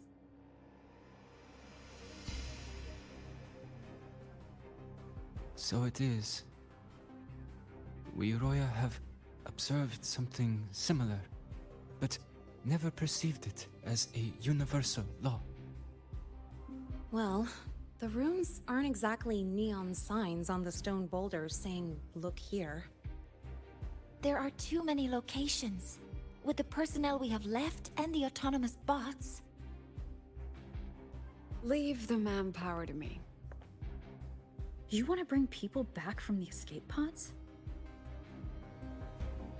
Precisely. With Void Storm spreading, sending people back out to find hidden runes is too dangerous. Any venture into the unknown carries risk. Studying the Threnodian was a risk. Playing chess with the Fraxidus was a risk. And piloting the Exostrider through the Strider Gate was certainly a risk. But where there is a sliver of hope, the Space Trek Collective will always find people willing to bet on it. Once Dusk Vale is initiated, this place becomes a sealed tomb. The intelligence retrieved from void space is our only remaining asset up for study. It's our only leverage against Aleph-1 before Duskvale fails. We have the capability, the responsibility, and the will to secure this void space data. Face the unknown and we may lose much. Flee from it, and we lose everything. Then leave Bjarter Woods to me. It's the most heavily contaminated area. If this is because of what happened to the Exostrider...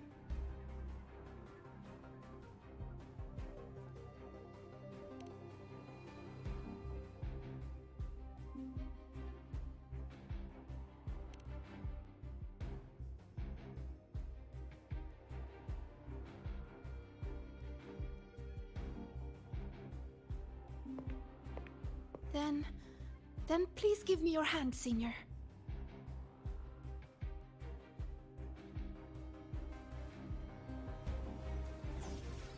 Use this.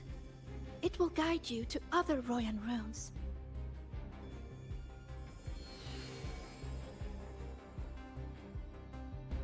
Oh, and take this one too. It's for protection. With it, you'll definitely come back safely.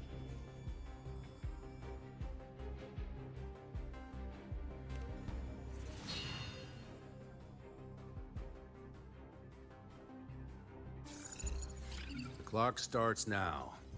Recover all Royan runes before Duskvale gets initiated.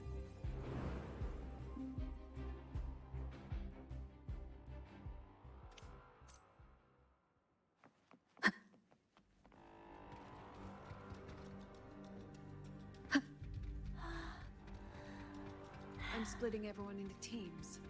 They'll depart in waves according to their assigned groups. Good.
According to the map, the first one should be around here. Didn't notice before, but, there are some shredded frequencies hanging around this spot. Abby? You're awake? Didn't seem like the right time for a chat before. But hey, you've got a real knack for rallying the troops, huh? The rune's responding.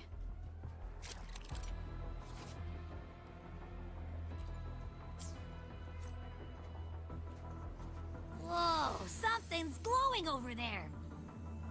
Those outer rune fragments. Line them up just right, and they might connect with the runes on the boulders. Let's try.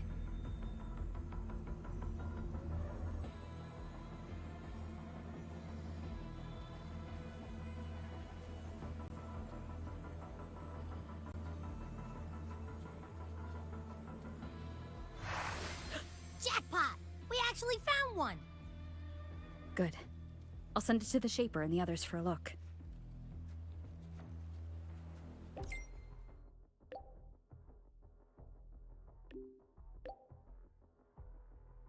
All right, on to the next rune.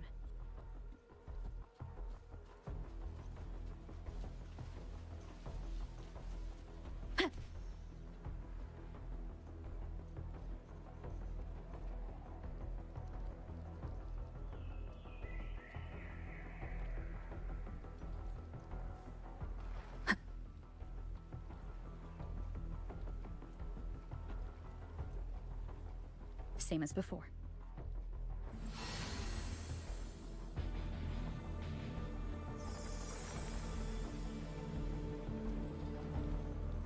According to the mission details, there's still one left.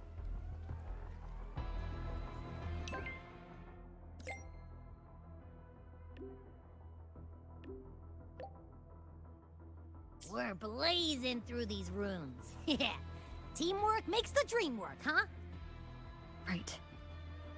I hope Sigrika is having the same luck. So while you were searching, I tried tuning into each rune's frequency. Each trace felt different. They're definitely real, but whatever's left behind is way too faint. Can't really feel... this is the last one, right? Yeah.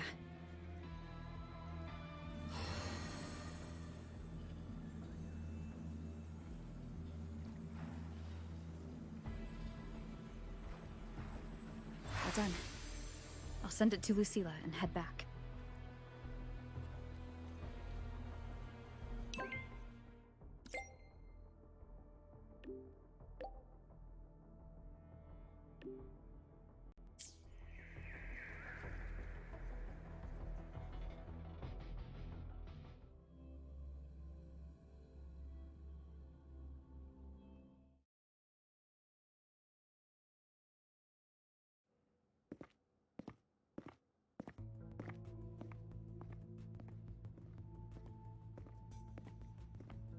What's going on?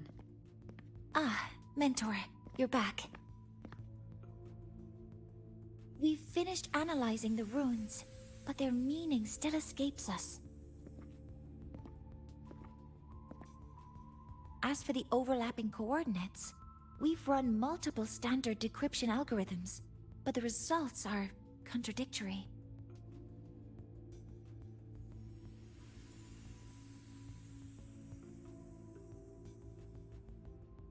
I'm no rune expert, but we have one here, don't we? She resonates with them. Who? Wait. Me?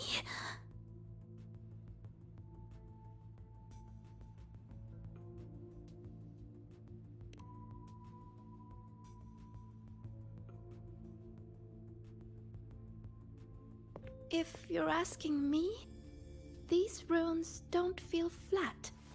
They feel spherical. About this big. And these 2 points are relative. Like this. 3-dimensional coordinates. Orthographic projection.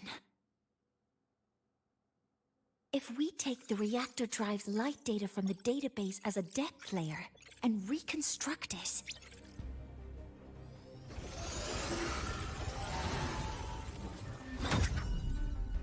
a map forms.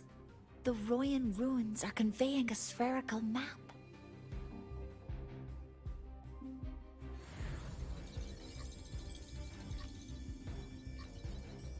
What are these 2 places?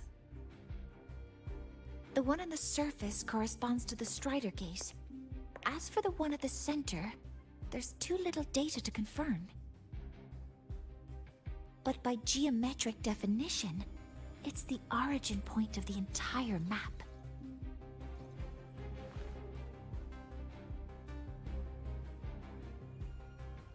The Exostrider. That must be where it is in void space. It's the only thing that could survive there. The lodestar Imeth was trying to show me. Contamination around the keystone is off the charts. We've got no viable spatial data.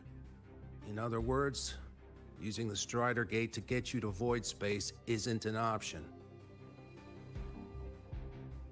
I remember Lucilla mentioning a sealed rift in the Deemer Plains. Yeah, right.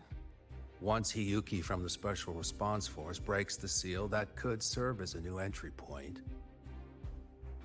But without the Exostrider, are you suggesting crossing the Strider Gate and searching for it yourself?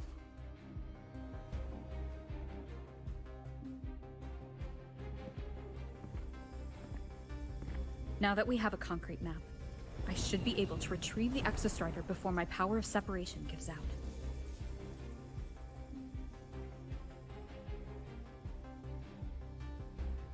A compelling proposal. Hard to refuse.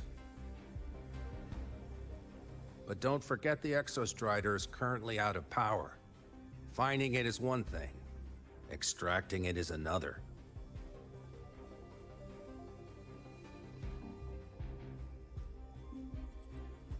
Then we set a hard deadline. If I can transmit the Exostrider's coordinates to you before Duskvale initiates, then tell me you'll consider entrusting the drive replica to us. Consider, huh? So you're handing the choice to us?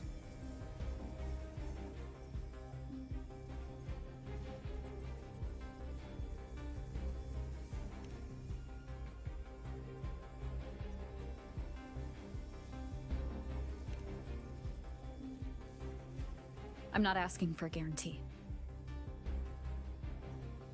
I'm trusting you, the professionals on this side, to make the right call. Whatever that call is.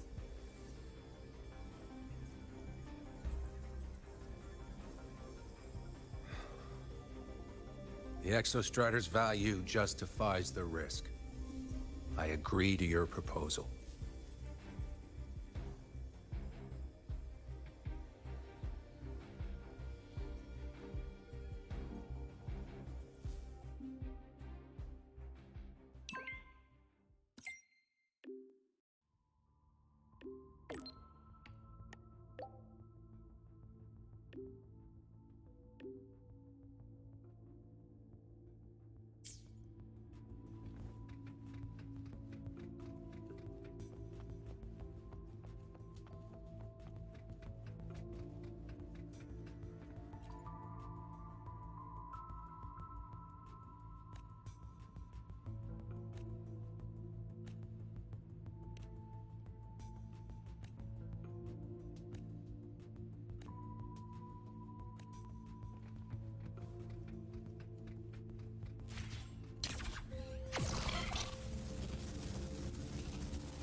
Here, this is the Deemer Plains map, updated with the latest intel.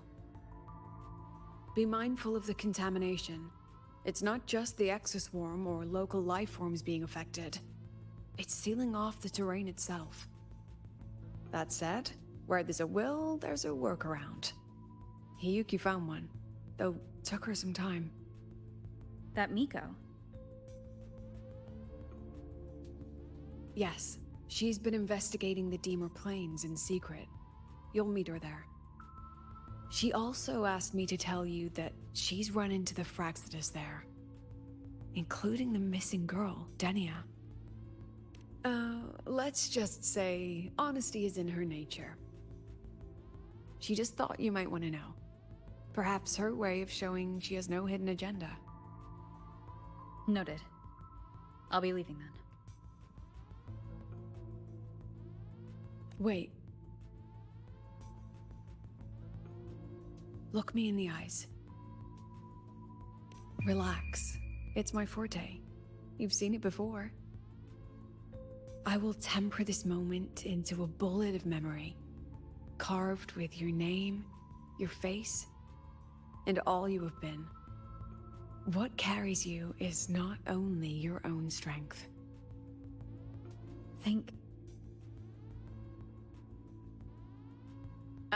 Save that for when you come back.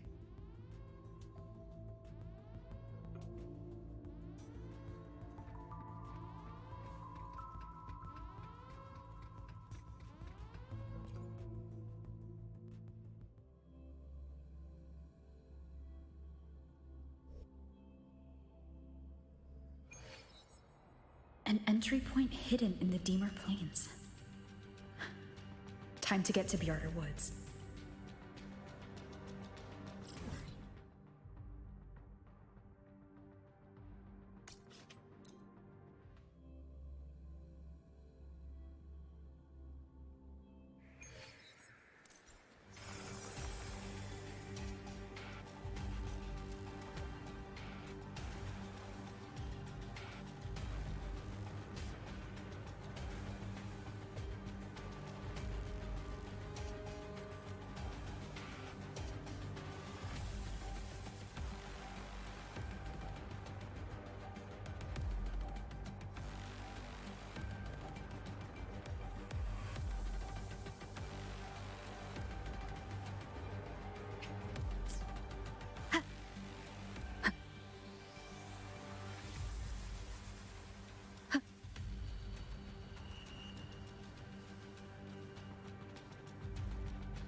It's already been totally contaminated by void matter.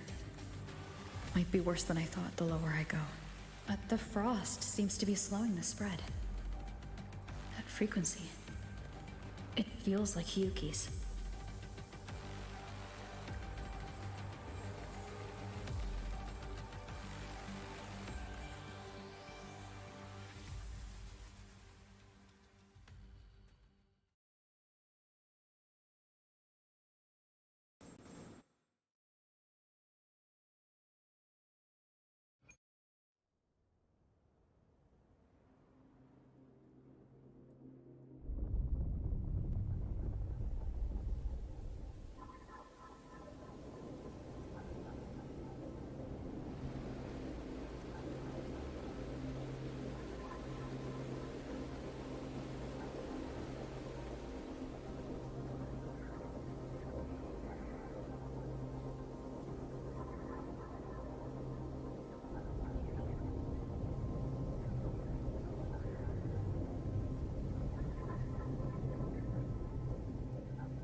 The void matter contamination is bad.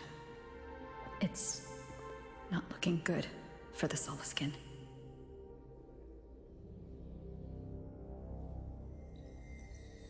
This white bird. Did Hiyuki leave it here? All right. Lead me to Hiyuki.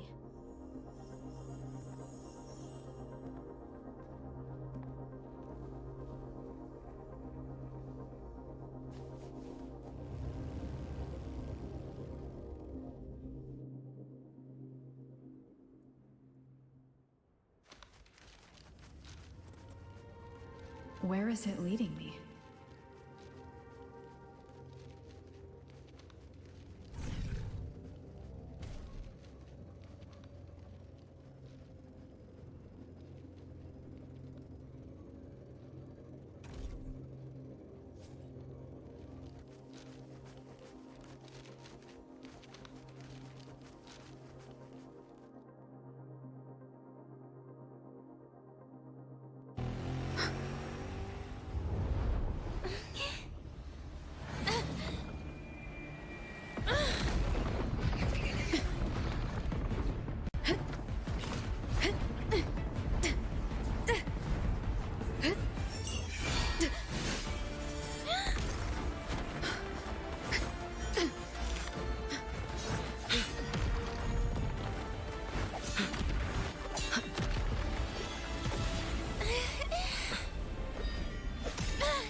She hasn't gone far. Probably watching us from the shadows.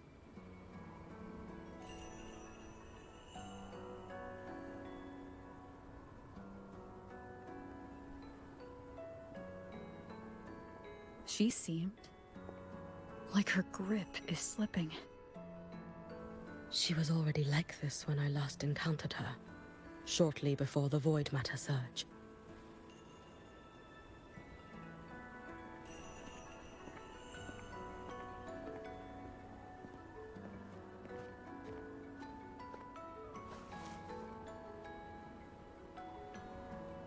Hiyuki, when you fought Denia, did you see anything? Like a shadowy hand? Yes. Then Denia was behind the incident beyond the Strider Gate. Could she also be responsible for the Academy's Void Matter surge? Lucilla contacted me.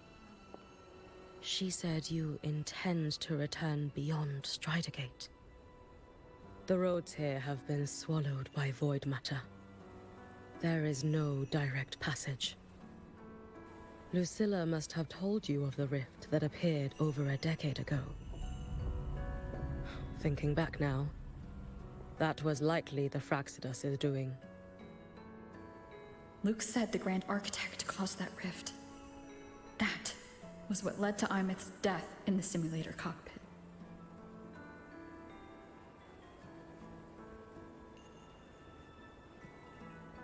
If they used a Threnodian frequency extracted from here to influence Denia, then the Space Trek Collective was already infiltrated from the beginning. The Threnodian surge now could be their attempt to force the girl to master that power. Or perhaps that power within her has simply broken its leash. Long ago, I sealed a portion of my own power there to help aid the Solvane Heartwood resist the Threnodian. Break the seal, and you will pass through the rift to reach the Void Matter depths beyond it. Understood. I'm relying on you. Let's go. Time isn't on our side.